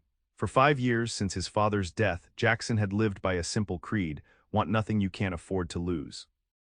It had kept him safe, kept him moving, kept him from the kind of desperate reaching that had destroyed his father. But now, in the space of a single conversation, that carefully constructed philosophy was threatening to crumble, all because a ranch owner's daughter believed in him enough to advocate for his future. As he changed into dry clothes in the empty bunkhouse, Jackson found himself at a crossroads he had never expected to face. He could do what he had always done, move on when the season ended, find new work, new horses, new temporary connections. Or he could take the risk his father had taken, reach for something more permanent, more meaningful, and potentially lose everything in the process. The late July heat wave broke with the rainstorm, ushering in a week of pleasantly mild weather that made the ranch work almost enjoyable. Jackson threw himself into his duties with renewed focus, pushing thoughts of Montgomery's offer and Amelia's part in it to the back of his mind. There would be time enough for decisions before October. He saw little of Amelia during this period, as she was occupied with preparations for a trip to Helena with her father on ranch business. Harrington had returned to the city the day after the dinner party, his banking responsibilities requiring his attention, though Jackson heard from the bunkhouse gossip that he was expected to rejoin the Montgomerys during their Helena visit. 4 days after their return from Silver Creek, Jackson was working with a young colt in the round pen when Hawkins approached, his expression serious. "Porter, I need you to saddle up. Got a situation with that new stallion we brought in last month. He broke out of the north pasture and is heading toward the mares in the east field. Need someone with your touch to handle him before he does damage to himself or the fencing." Jackson nodded, immediately grasping the urgency. An ungelded stallion loose among a herd of mares could lead to unplanned breeding, fighting, or injuries to valuable stock. "I'll get Ranger and head out right away." "Take Tommy with you," Hawkins advised. "That stallion's a handful even for someone with your skills." Within minutes, Jackson and Tommy were mounted and riding hard toward the north pasture, following the trail of broken fencing and disturbed earth that marked the stallion's escape route. "There he goes," Tommy called, pointing toward a cloud of dust on the horizon, heading straight for the east field just like Hawkins said. They urged their horses to a faster pace, cutting across a section of open range that would allow them to intercept the stallion before he reached the mare herd. As they drew closer, Jackson could make out the animal's powerful form, a magnificent blood bay with a black mane and tail, 17 hands of pure muscle and determination. "I'll try to get ahead of him, turn him back toward us," Jackson called to Tommy. "Be ready with your rope, but don't throw unless you have a clear shot. We don't want him breaking a leg if he tangles." Tommy nodded, guiding his horse to the right while Jackson veered left, both of them working to flank the runaway stallion. The bay, sensing their strategy, tossed his head and surged forward with renewed energy, his powerful stride eating up the distance between him and his goal. Jackson pushed Ranger harder, drawing parallel with the stallion. "Easy boy," he called, though he knew the animal was too focused on the scent of the mares to heed him. "We're just going to redirect you a bit." Gradually, he managed to edge Ranger closer to the bay, forcing the stallion to veer slightly from his direct path. Tommy, seeing the opening, moved in from the other side, the two cowboys slowly but surely turning the stallion away from the east field and back toward open range where they could safely contain him. For a moment it seemed they had succeeded. The bay was slowing, his head turning as he reassessed his options in the face of their coordinated efforts. Then, without warning, a jackrabbit burst from the brush directly in front of Ranger, startling the gelding and causing him to shy violently to one side. The sudden movement threw Jackson off balance. He fought to regain his seat, but a second shy, combined with Ranger's momentum, sent him tumbling from the saddle. He hit the ground hard, the impact driving the air from his lungs. Stars exploded behind his eyes as his head struck a rock partially hidden in the tall grass. Through a haze of pain, he was dimly aware of Tommy's shout, of Ranger's nervous whinnying, of the stallion's thundering hooves retreating into the distance. Then darkness swept over him and he knew nothing more. Consciousness returned in stages, first the throbbing pain in his head, then awareness of movement beneath him, finally the realization that he was draped across a saddle, his hands and feet dangling on either side of a horse. Just opened his eyes, a voice was saying, Tommy's voice, Jackson realized through his disorientation. "Mr. Porter, can you hear me?" Jackson tried to respond, but his mouth was dry, his tongue unwieldy. He managed a groan that seemed to satisfy Tommy, for the younger man continued, "We're almost back to the ranch. Doc Stevens is already there. Mrs. Winters sent for him as soon as she saw us coming." The journey back to the Bar Diamond passed in a blur of pain and confusion for Jackson. He was vaguely aware of being lifted from the saddle, of many hands carrying him, of being placed on a soft surface. Voices swirled around him, Hawkins' gruff concern, Mrs. Winters' practical directions, the doctor's clinical questions. Then a different voice, one that cut through his confusion with the clarity of a bell. "How serious is it, doctor? Will he recover fully?" Amelia, she was supposed to be in Helena, not here at his bedside, unless, how long had he been unconscious? "Hard to say yet, Miss Montgomery," came an unfamiliar voice, presumably Doc Stevens. "Head injuries can be tricky. The cut itself isn't too deep, but he was unconscious for quite some time, which suggests a significant concussion. We'll know more when the swelling goes down." A cool cloth pressed against Jackson's forehead, providing momentary relief from the throbbing pain. He struggled to open his eyes, needing to confirm that she was really there, that he hadn't imagined her voice. Slowly, his vision cleared enough to make out his surroundings. He was in a small but comfortable room, not the bunkhouse, but not the main house either. Perhaps the foreman's cabin or one of the guest quarters. Amelia stood at the foot of the bed, her expression a mixture of concern and relief as she noticed his open eyes. "Mr. Porter," she said softly, You're awake, how do you feel? Like I argued with the wrong end of a mule, Jackson managed to croak, his throat parched.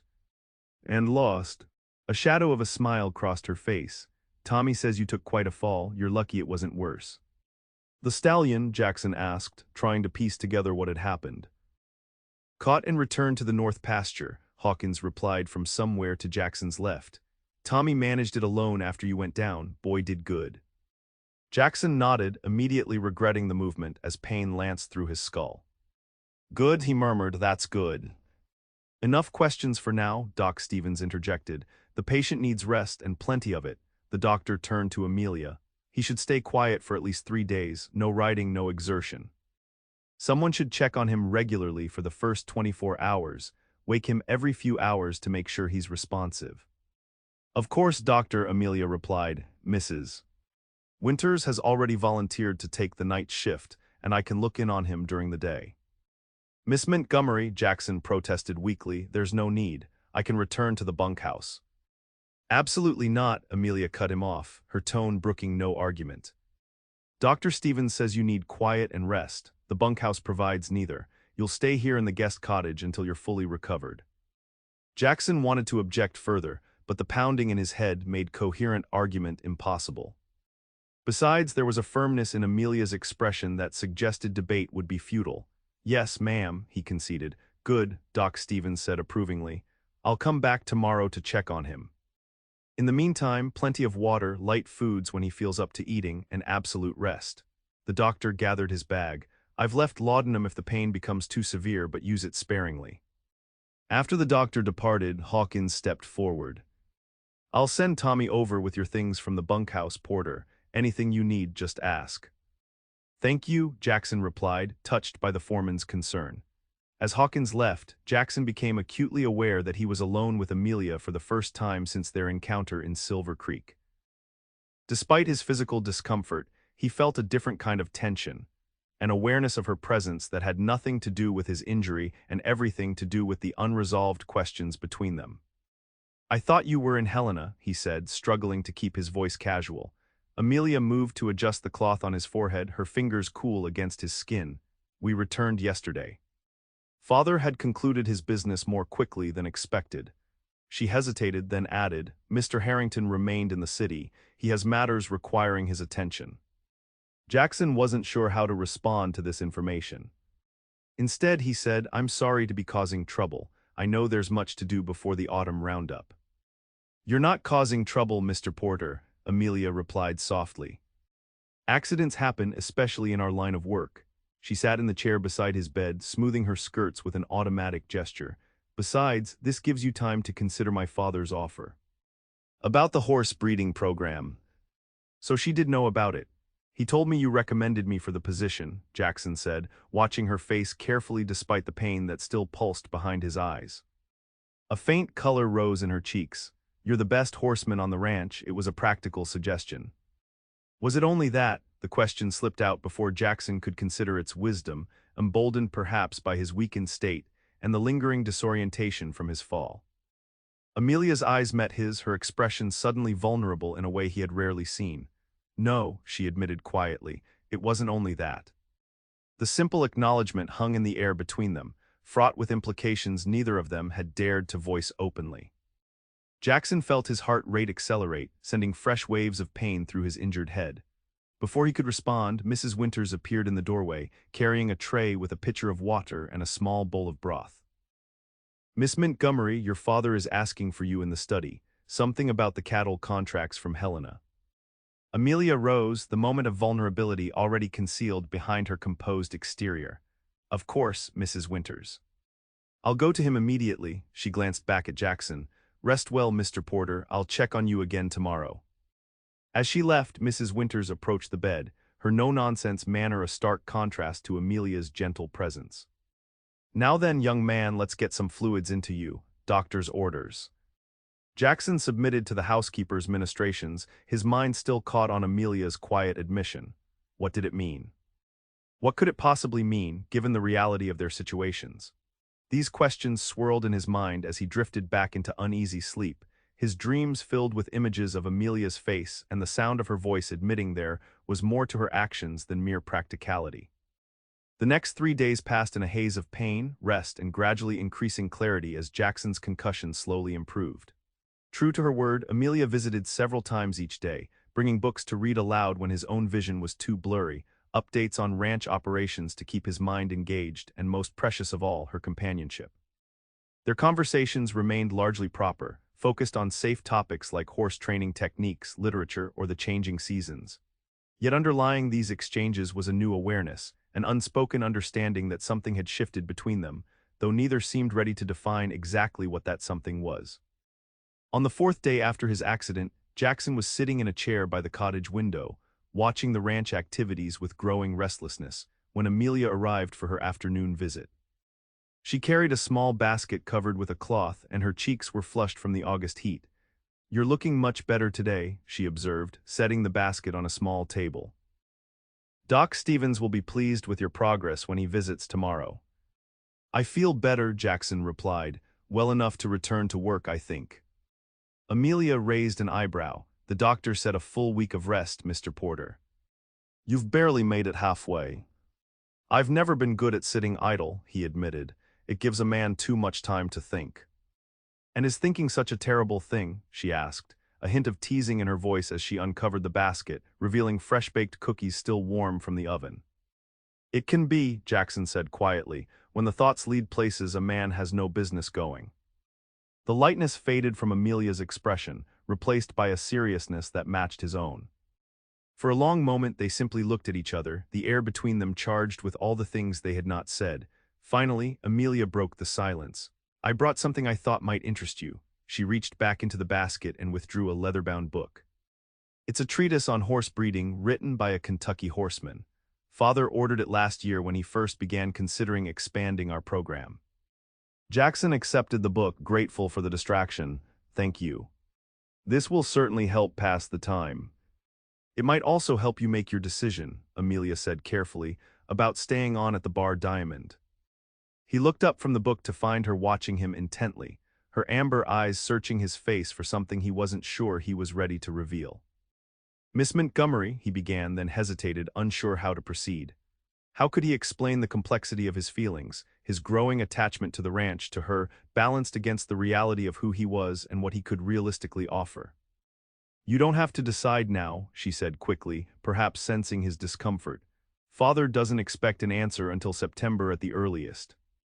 "It's not that I don't appreciate the opportunity," Jackson tried again. "It's just—" "Just what?" Amelia pressed when he faltered. Jackson sighed, setting the book aside. "Your father is offering me a chance to build something here, to be part of something permanent. It's more than I ever expected, more than most drifting cowboys ever get offered." "Then why do you hesitate?" He met her gaze directly, deciding that honesty, however painful, was what the moment demanded. "Because staying here, watching you marry Harrington and become mistress of this ranch with him at your side, I'm not sure I'm strong enough for that, Miss Montgomery." The blunt admission hung in the air between them, too direct to be misinterpreted, too honest to be easily dismissed. Jackson waited for her response with a pounding heart, already regretting his impulsive words. Amelia's eyes widened, her lips parting in surprise, then incredibly a small smile touched the corners of her mouth. "Mr. Porter," she said softly, "what makes you so certain I intend to marry Edward Harrington?" The question caught him completely off guard. "Your father, everyone says." "My father hopes," she corrected gently. "Everyone assumes. But I have made no promises, accepted no proposal." She took a deep breath, as if gathering her courage. "In fact, I informed Mr. Harrington in Helena that I could not consider his suit any further, as my affections are otherwise engaged." Jackson stared at her, scarcely daring to believe what he was hearing. "Otherwise engaged," he repeated, his voice barely above a whisper. Amelia's cheeks flushed, but she held his gaze steadily. "Yes, Mr. Porter. Though I fear the gentleman in question has not yet recognized the extent of my regard, being rather too concerned with what he perceives as the insurmountable differences in our stations." The world seemed to tilt beneath Jackson, and for a moment he wondered if his concussion was causing him to hallucinate this entire conversation. But no, Amelia sat before him, real and solid, her eyes reflecting a vulnerability and hope that mirrored the feelings he had been trying so desperately to suppress. "Miss Montgomery Amelia," he said, her given name feeling both foreign and right on his lips. "I have nothing to offer you, no land, no fortune, no distinguished name. Just my hands and my heart, neither of which your father would consider adequate." "You underestimate both yourself and my father," Amelia replied, her voice gaining strength. "You have intelligence, integrity, and a gift with horses that could help build the Bar Diamond's future. As for my father," she hesitated, then continued more carefully, "he values character above all else. And he is not blind to my happiness." Jackson shook his head, still unable to fully accept what she seemed to be suggesting. "Even if what you say is true, the fact remains that I am a hired hand, and you are the daughter of one of the wealthiest ranchers in the territory. The world doesn't look kindly on such mismatches." "The world," Amelia said with quiet intensity, "can mind its own business. We are in Montana territory, Mr. Porter, not some drawing room in Boston or New York. Out here, a person is judged by their character and their capabilities, not by the circumstances of their birth or the contents of their bank account." She leaned forward slightly. "At least that is what my father taught me to believe." Hope, dangerous and exhilarating, began to unfurl in Jackson's chest. Could it be possible? Could there truly be a future where Amelia Montgomery might stand beside him, not as his employer's daughter but as his partner, his equal in a shared life? It seemed too much to wish for, too perfect to be real. And yet, the woman before him, this remarkable blend of strength and gentleness, practical wisdom and romantic idealism, was offering him precisely that possibility. "I don't know what to say," Jackson admitted, overwhelmed by the implications of her words. Amelia's expression softened. "You don't need to say anything now, you're still recovering and there's time enough for us to explore what might be possible." She rose from her chair, smoothing her skirts with a gesture that betrayed her own nervousness despite her assured words. "Think about what I've said about my father's offer. About your own desires for the future." She moved toward the door, then paused, turning back to face him with a smile that held both promise and challenge. "And Mr. Porter, do consider the possibility that not all obstacles are as insurmountable as they first appear." With that, she was gone, leaving Jackson to stare after her, his mind reeling with possibilities he had never allowed himself to contemplate. Could she be right? Could the differences between them be overcome? And if so, what would that mean for his carefully constructed philosophy of wanting nothing he couldn't afford to lose? Because Amelia Montgomery, he realized with crystal clarity, was precisely the kind of treasure a man could spend his lifetime earning, and never quite feel worthy of possessing.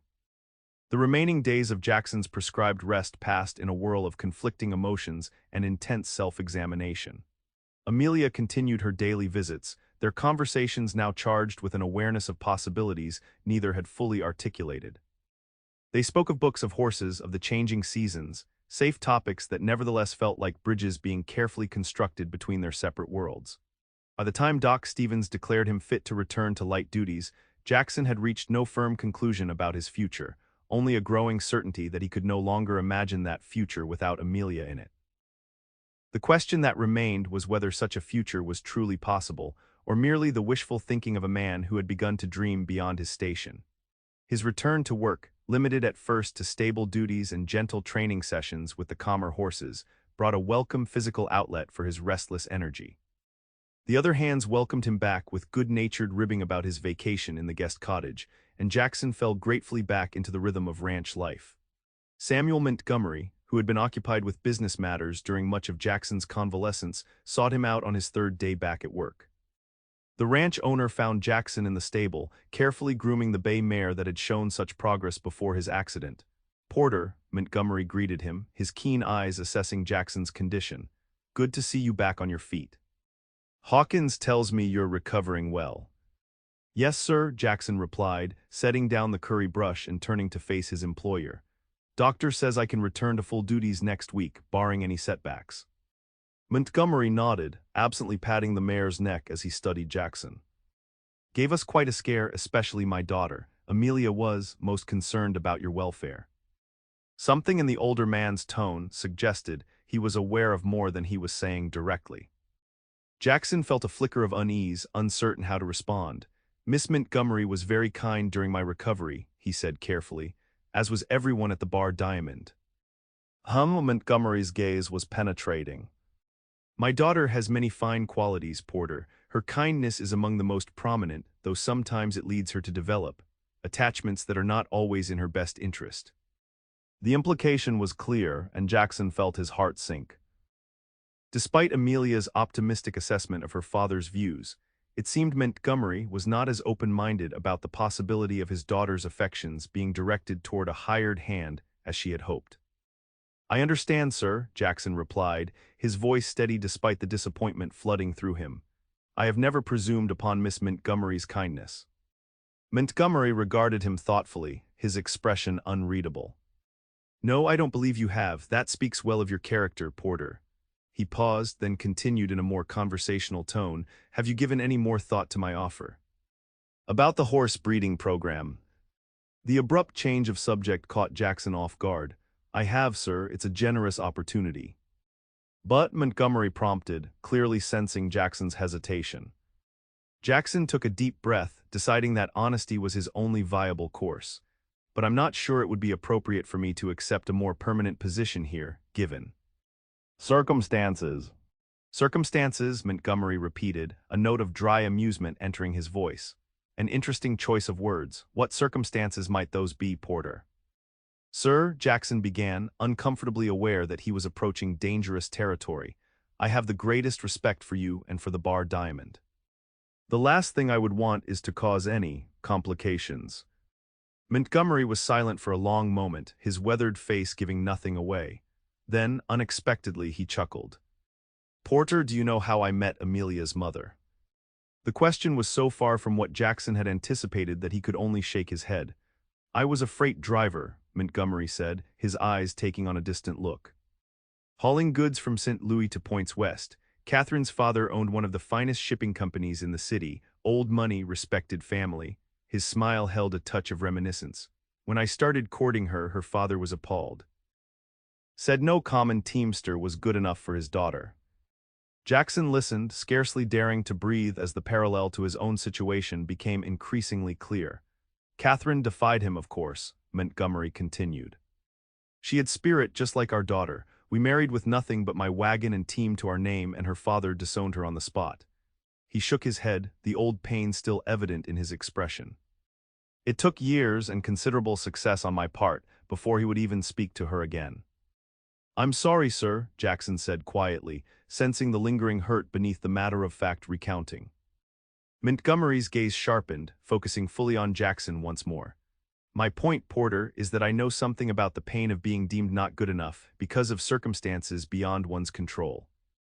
I swore when Amelia was born that I would never put her through what Catherine endured, being forced to choose between her family and her heart." Jackson stared at the older man, scarcely able to believe what he seemed to be hearing. "Sir, are you saying—" "I'm saying," Montgomery cut in firmly, "that I value character above social position or wealth. I've watched you these past months, Porter. You work hard, you deal honestly, and you have a gift with horses that could bring considerable value to this ranch. Those qualities interest me far more than the current state of your finances." Hope, tentative but undeniable, began to rise in Jackson's chest.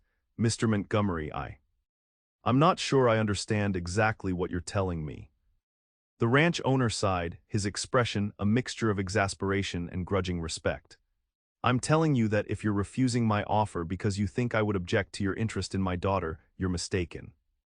I have no illusions about Harrington. The man sees Amelia as a means to acquire the Bar Diamond, nothing more. She deserves better than that." He fixed Jackson with a stern look.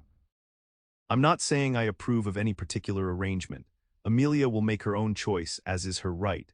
I'm merely clarifying that I judge men by their character and their actions, not by the weight of their purse." With that, Montgomery turned to leave, pausing at the stable door to add, "Think about my offer, Porter. On its own merits, and remember that the future is what we make it, not what others prescribe for us." Left alone with the bay mare, Jackson leaned against the stable wall, his mind reeling from the unexpected conversation. Could it truly be possible that Samuel Montgomery, one of the most powerful ranchers in the territory, would consider him an acceptable match for his only daughter, not just as an employee managing the horse program, but as a potential Son-in-law, the very thought was dizzying, opening doors Jackson had firmly believed were locked against him.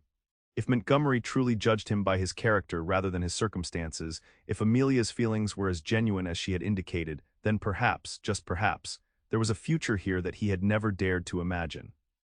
A future with roots, with purpose, with the woman who had somehow slipped past all his carefully constructed defenses. For the first time since his father's death, Jackson Porter allowed himself to want something he had believed was far beyond his reach, not with the desperate, self-destructive longing that had destroyed his father, but with a measured hope grounded in the solid reality of who he was and what he could offer. He wasn't a wealthy man, might never be, but he had his knowledge, his skills, his integrity. And according to both Amelia and her father, those qualities held value far beyond any material possessions. It was a radical thought for a man who had spent years defining himself by what he lacked rather than what he possessed. A thought that would require careful consideration before he could fully embrace it. But as Jackson returned to grooming the bay mare, he felt something shift inside him. A loosening of old constraints, a willingness to consider possibilities that had once seemed impossibly remote. The bay nickered softly, pushing her nose against his shoulder as if sensing his tumultuous thoughts. Jackson smiled, stroking her sleek neck. "Patience," he murmured to the horse or to himself, he wasn't entirely sure. "Some things are worth taking time to get right." The following weeks brought a gradual return to normality as Jackson resumed his full duties at the ranch. August yielded to September, the days growing shorter and the nights cooler as autumn approached. Preparations for the fall roundup occupied everyone's attention, with cattle to be gathered from the summer pastures, calves to be counted and branded, and decisions to be made about which animals to sell and which to keep for breeding stock. Amelia, as deeply involved in these preparations as her father, had less time for the quiet conversations that had marked Jackson's convalescence. Their interactions became more professional, focused on ranch operations rather than personal matters, though each exchange still carried an undercurrent of awareness that both acknowledged but neither directly addressed. Jackson found himself watching her whenever their paths crossed, the confident way she directed the hands, the gentle authority with which she dealt with the ranch's business partners, the occasional moment of unguarded delight when a particular aspect of the work went especially well. Each observation only deepened his growing certainty that Amelia Montgomery was the kind of woman a man could build a lifetime around, the kind worth risking everything to win. Yet he hesitated to speak openly of his feelings, partly out of ingrained caution, partly because the intense activity leading up to the roundup left little opportunity for private conversation.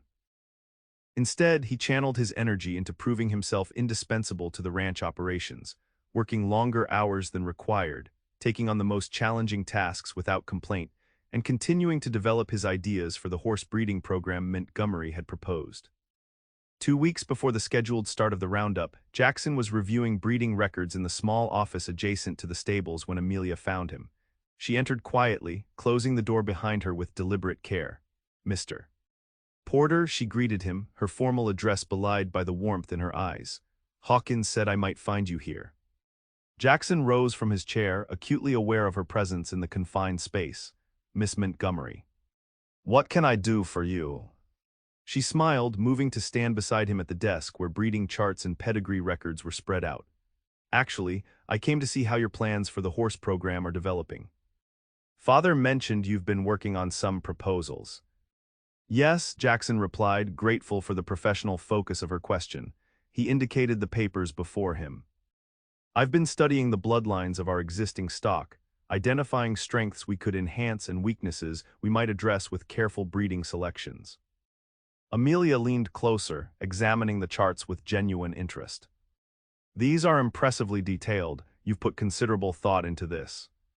"It's fascinating work," Jackson admitted. "Seeing how traits are passed down through generations, how the right combination can create something greater than either parent alone." "Like people," Amelia observed softly. The simple comment hung in the air between them, laden with implications that neither could ignore. Jackson looked up from the papers to find her watching him, those amber eyes searching his face with an intensity that made his heart race. "Amelia," he said, her given name still feeling like a privilege on his lips despite the weeks of growing closeness. "I've been wanting to speak with you about what you said during my recovery." "About possibilities." She nodded, her expression serious but encouraging. "I've been hoping you would." Jackson took a deep breath, gathering his courage. Your father came to see me a few weeks ago. He told me about how he met your mother, about her family's objections to their marriage.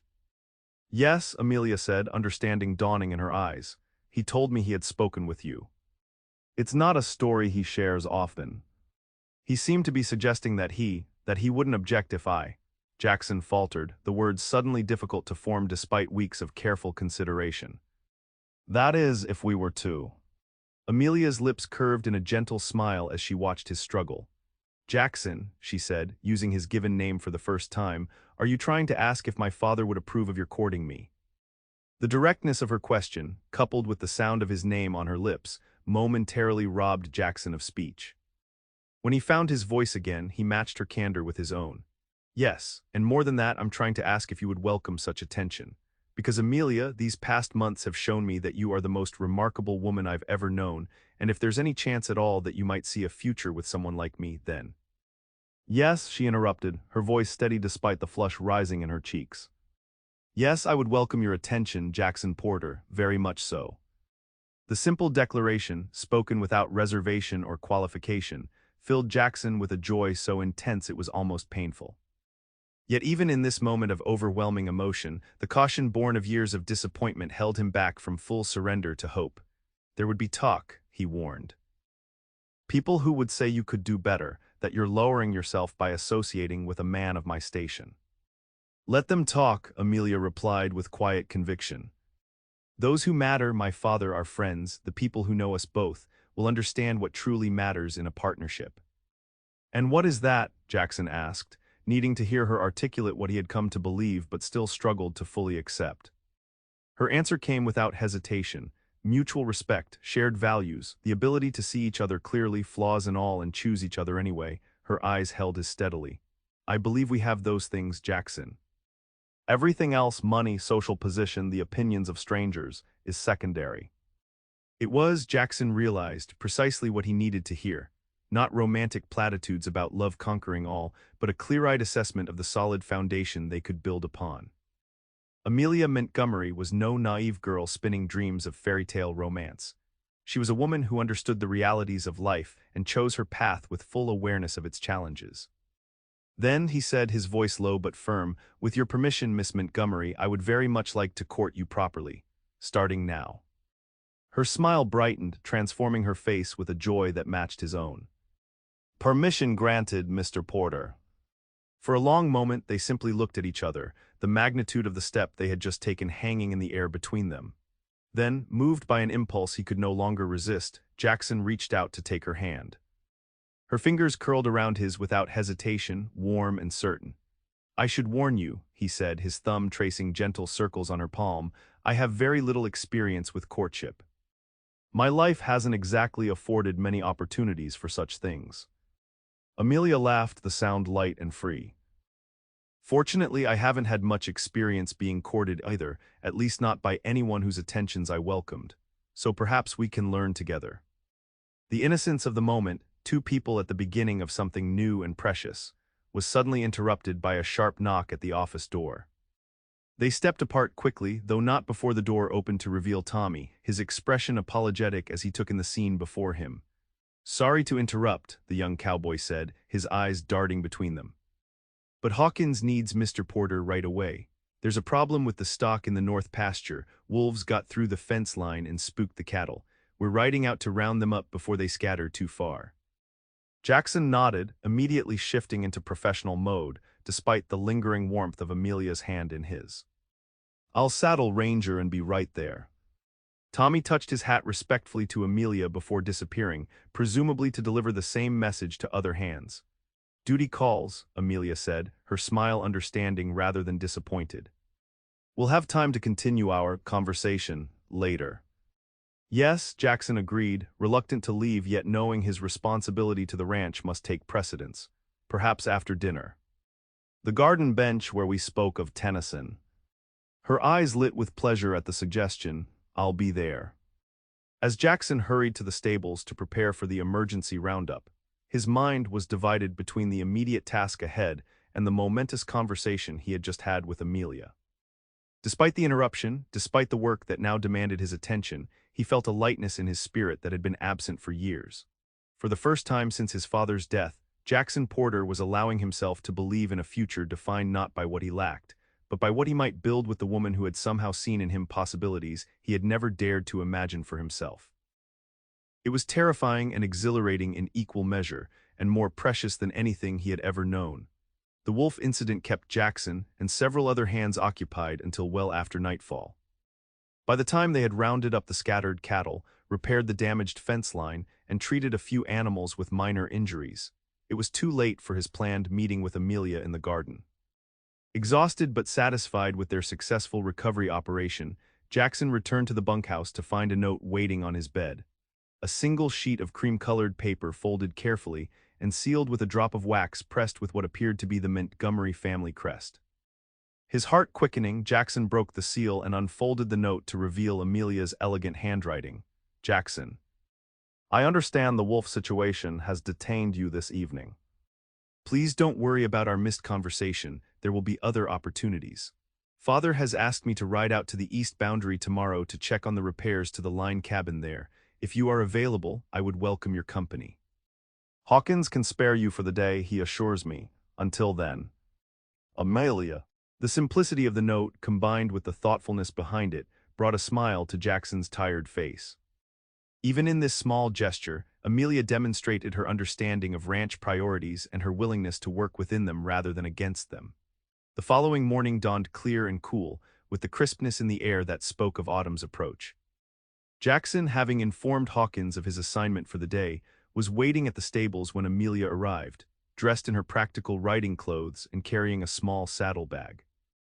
Good morning, she greeted him, her smile warm but properly restrained given the public setting. Several hands were working nearby, and while their relationship was not a secret, neither was it something to be flaunted inappropriately. I hope you're not too tired after yesterday's excitement. Good morning, Miss Montgomery, Jackson replied, matching her professional tone. Not at all. It takes more than a few wolves to wear me down. Her eyes sparkled with suppressed amusement at his deliberate bravado.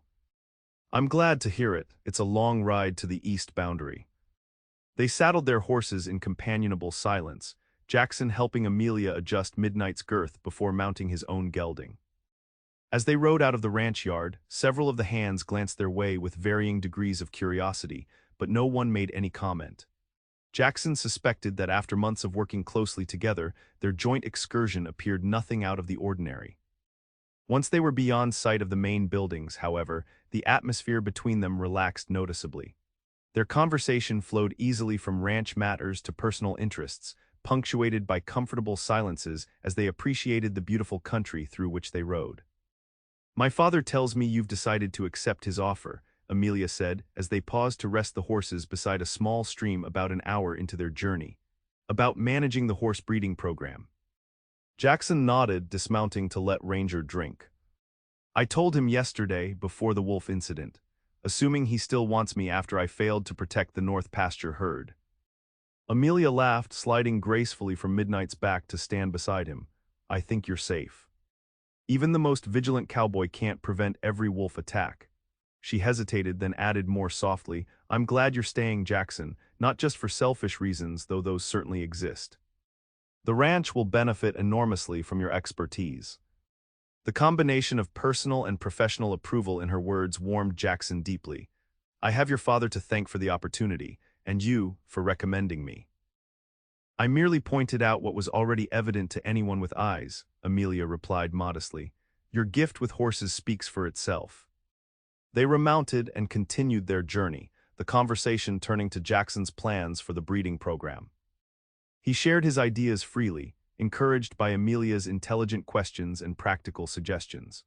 Her knowledge of the ranch operations and her clear-eyed assessment of financial considerations complemented his expertise with the animals themselves, creating a natural partnership that felt both professional and deeply personal. By midday, they had reached the line cabin, a sturdy, if simple structure positioned to provide shelter for hands working the eastern ranges of the Bar Diamond property. Recent storms had damaged the roof, necessitating repairs that Amelia needed to inspect. The men have done a good job, she observed as they examined the newly shingled roof and reinforced walls. This should hold through winter now. They settled on the cabin's small porch to eat the lunch Mrs. Winters had packed for them, thick sandwiches, apples, and oatmeal cookies, still slightly warm from the oven. As they ate, Amelia gazed out at the vast landscape stretching before them, her expression contemplative. "I've always loved this view," she said, gesturing toward the rolling grasslands that gave way to distant mountains. "When I was younger, after we first came west, I used to ride out here alone whenever I needed to think, or when the responsibilities of the ranch felt overwhelming." "It's beautiful," Jackson agreed, following her gaze. "The kind of view that reminds a person how small their troubles really are in the grand scheme of things." Amelia looked at him with surprise and pleasure. "Exactly, that's precisely what I've always felt, though I've never quite articulated it that way." She studied him thoughtfully. "You understand this land, don't you? Not just as something to be worked or profited from, but as something essential."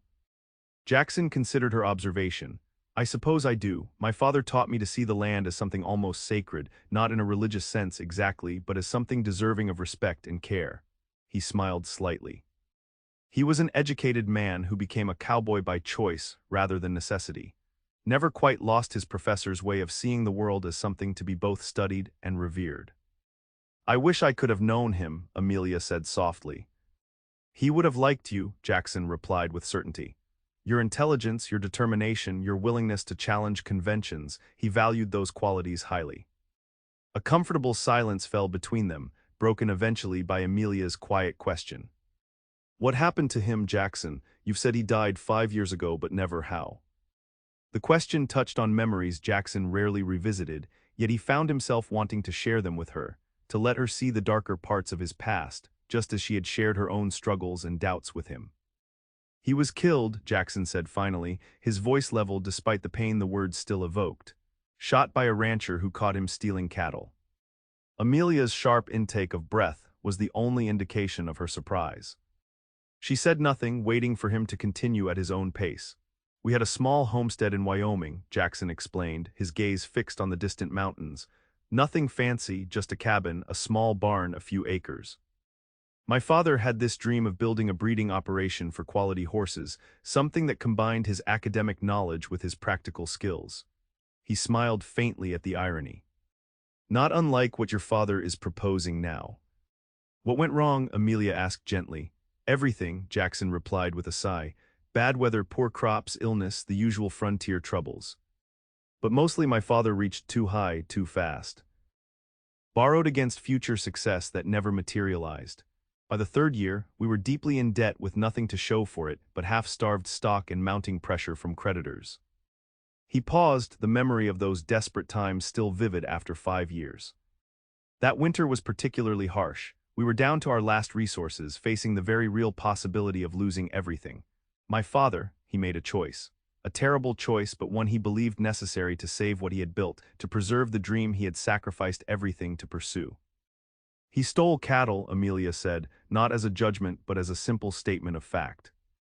Jackson nodded, just 3 head from one of the largest ranches in the area. He convinced himself they would never miss them, that it was a justifiable action given our desperate circumstances. His voice hardened. "He was wrong, of course. Theft is theft, no matter how you dress it up.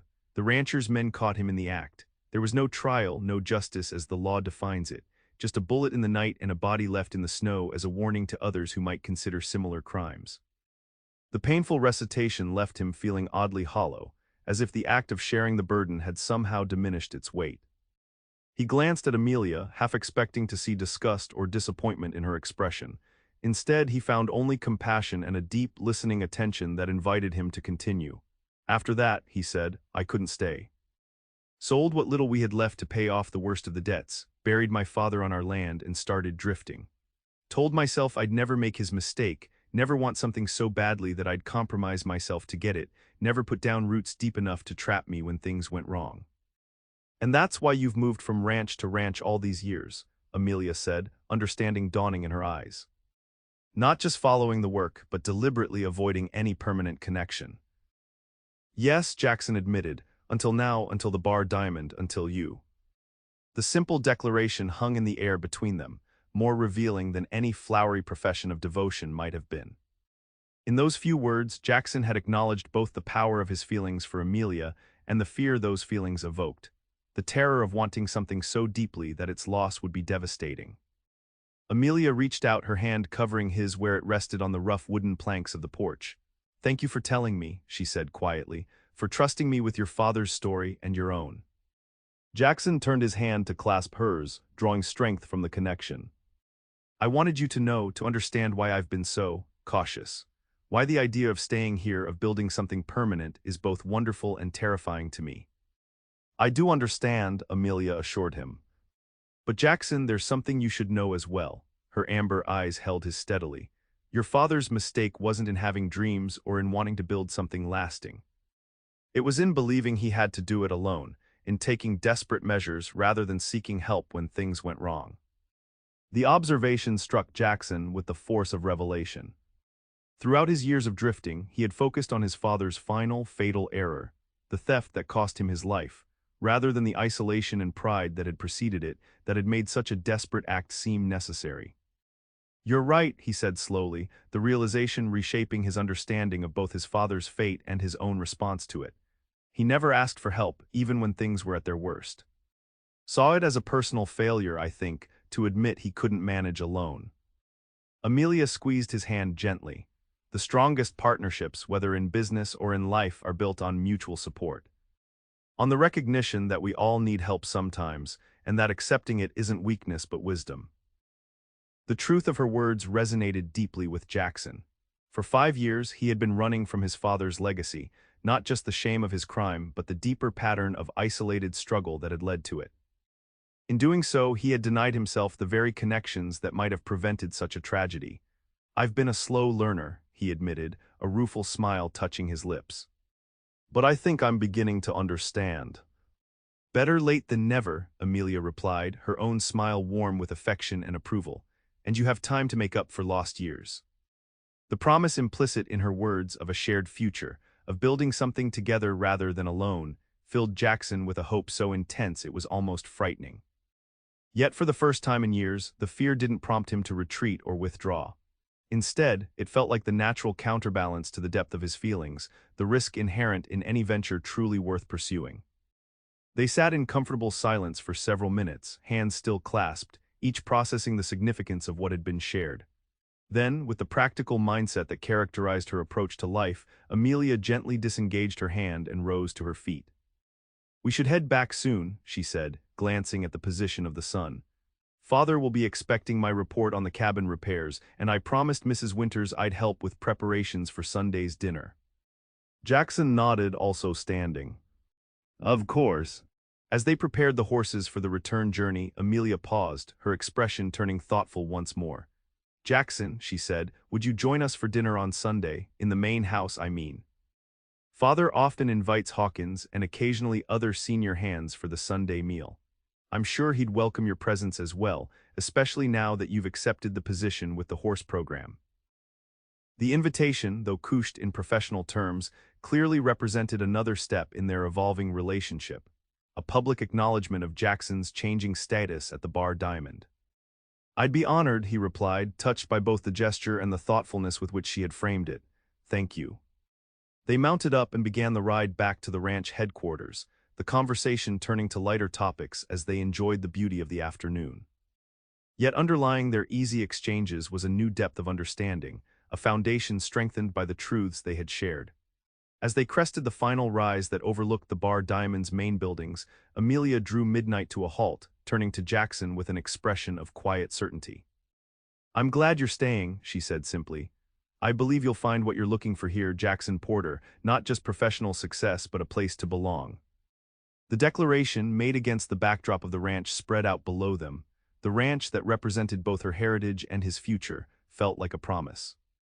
Not of easy solutions or guaranteed outcomes, but of the opportunity to build something meaningful together.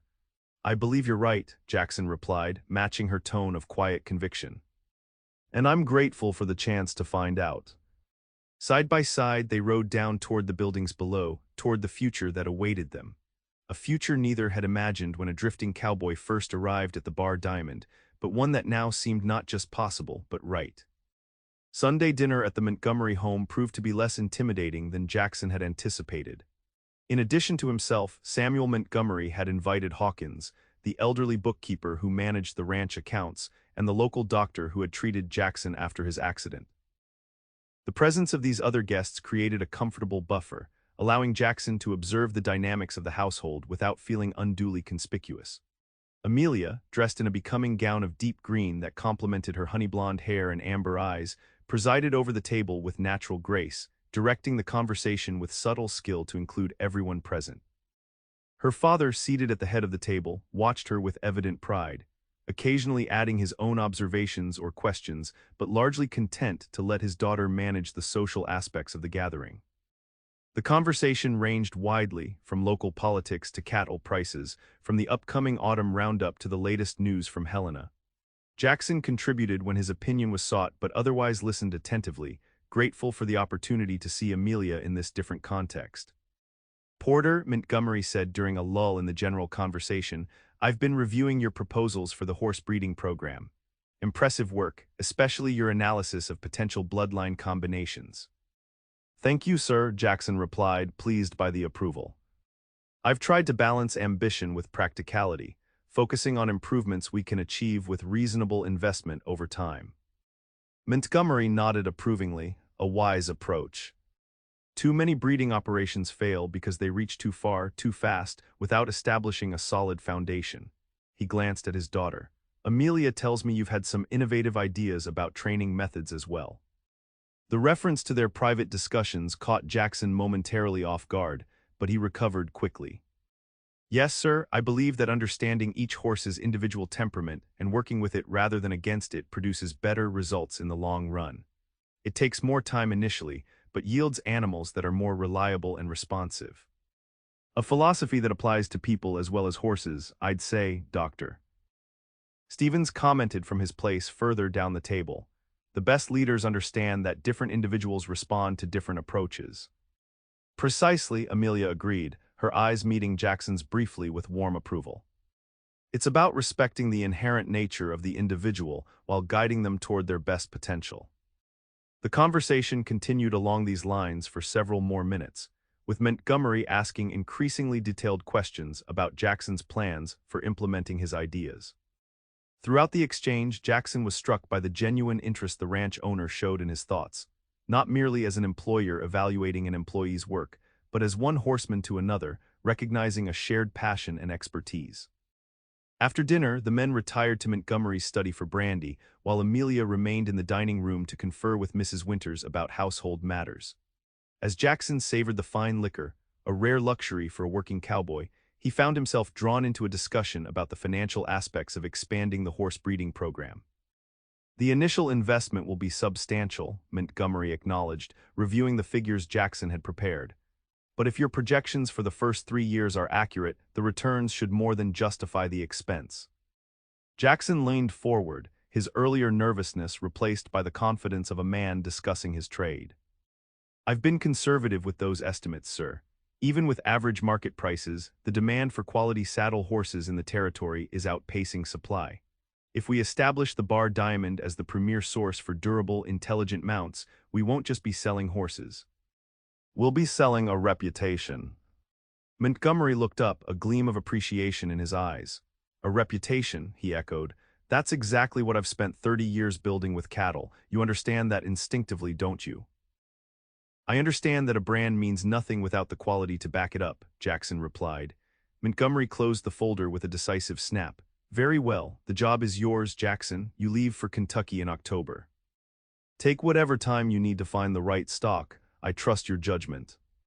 He stood and extended his hand. "Welcome to the family business, son." The handshake was firm, a contract sealed not in ink, but in mutual respect. As Jackson gripped the older man's hand, he realized that the proving hadn't been a single dramatic moment of heroism, but the quiet accumulation of days, of showing up, working hard, and treating both the land and its people with honor. The autumn of 1875 was a season of transformation for the Bar Diamond. As the aspen leaves turned to gold in the high country, Jackson prepared for his journey east. But before he left, there was one more matter to settle. On the eve of his departure, he found Amelia in the garden where they had first discussed poetry. The air was crisp, hinting at the winter to come. You'll be gone 2 months, she said, wrapping her shawl tighter, though Jackson suspected her shiver wasn't entirely from the cold. 2 months, he agreed. He reached into his pocket and pulled out a small, leather-bound book, a new copy of the Odyssey he had ordered from Silver Creek. He placed it in her hands, so you don't forget our travels while I'm on mine. Amelia looked down at the book, then up at him, her eyes shining. I could never forget Jackson. He took a step closer, breaching the propriety he had guarded so carefully for so long. When I return, he said, his voice rough with emotion, I intend to ask your father a question that has nothing to do with horses. Amelia smiled, a radiant expression that warmed him against the chill wind. I suspect he already knows the answer, but I promise to be here waiting to give it. He kissed her then, a chaste, brief pressing of lips that held more promise than 1,000 passionate embraces. It was a vow. The Kentucky trip was a success. Jackson returned in December, guiding a string of 4 thoroughbred mares and a stallion whose bloodlines were royal. He arrived amidst the first heavy snows, but the welcome he received was warm. The town of Silver Creek watched with avid curiosity as the drifter returned not as a transient hand, but as the manager of the Bar Diamond's new division. The whispers that Samuel Montgomery would never let a cowboy near his daughter began to die down, replaced by grudging respect for the young man who seemed to work harder than anyone else in the valley. The winter passed in a flurry of activity. The new breeding barn was raised. The first foals from the Spanish barb crosses were born, showing exactly the vigor and intelligence Jackson had predicted. And in the evenings, the lamp in the main house parlor burned late as Jackson, Amelia, and Samuel sat together, sometimes discussing business, sometimes reading, sometimes simply enjoying the comfortable silence of a family that had found its missing piece. Spring arrived with a riot of wildflowers and the official announcement that shocked the lingering skeptics in Silver Creek. The wedding took place in June, in the small church at the edge of town. It was not the society affair Edward Harrington might have staged in Helena, but a celebration that included the entire valley. Ranch hands stood shoulder to shoulder with local merchants. The governor sent a representative, but so did the blacksmith. As Samuel Montgomery walked his daughter down the aisle, he paused before placing her hand in Jackson's. They said no cowboy was good enough, Samuel whispered to Amelia, loud enough for Jackson to hear. They were right, but this man isn't just a cowboy, he's a builder, and he's the only one I'd trust with my greatest treasure. Jackson took Amelia's hand, his calloused fingers interlacing with hers. He looked at the woman who had seen the man beneath the dust and the father who had valued character over coin. I do, Jackson said, and he meant it for the past, the present, and every day of the future they would build. Montana, 1885. 10 years later, the Porter Montgomery horses were famous as far west as California and as far east as St. Louis. The Bar Diamond had weathered the cattle market crash of the early 80s specifically because of the diversification Jackson had spearheaded. Jackson stood by the fence of the foaling paddock, watching a 10-year-old boy with unruly hair lead a yearling colt around the ring with gentle, practiced movements. Easy now, listen to him, the boy murmured to the horse, mimicking the tone he'd heard his father use 1,000 times. He has your touch, Amelia said, coming up beside Jackson and resting her head on his shoulder. She held a toddler on her hip, a little girl with Samuel's piercing blue eyes. He has your patience, Jackson corrected, wrapping his arm around his wife's waist. He looked out over the ranch, the expanded barns, the thriving herds, the home that had grown to fill the dreams of 3 generations. He thought of the drifter who had ridden into town with nothing but a horse and a copy of Homer, convinced he had no business wanting more. He looked at his wife, his children, and the land that held his father's lessons and his own sweat. You were right, he whispered into Amelia's hair. About what? That obstacles aren't always insurmountable, and that a man finds his place not by where he comes from, but where he chooses to stay.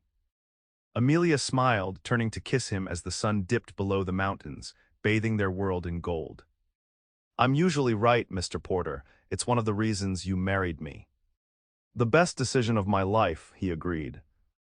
And as the dinner bell rang across the valley, calling the hands in the family home, Jackson Porter knew he was exactly where he belonged.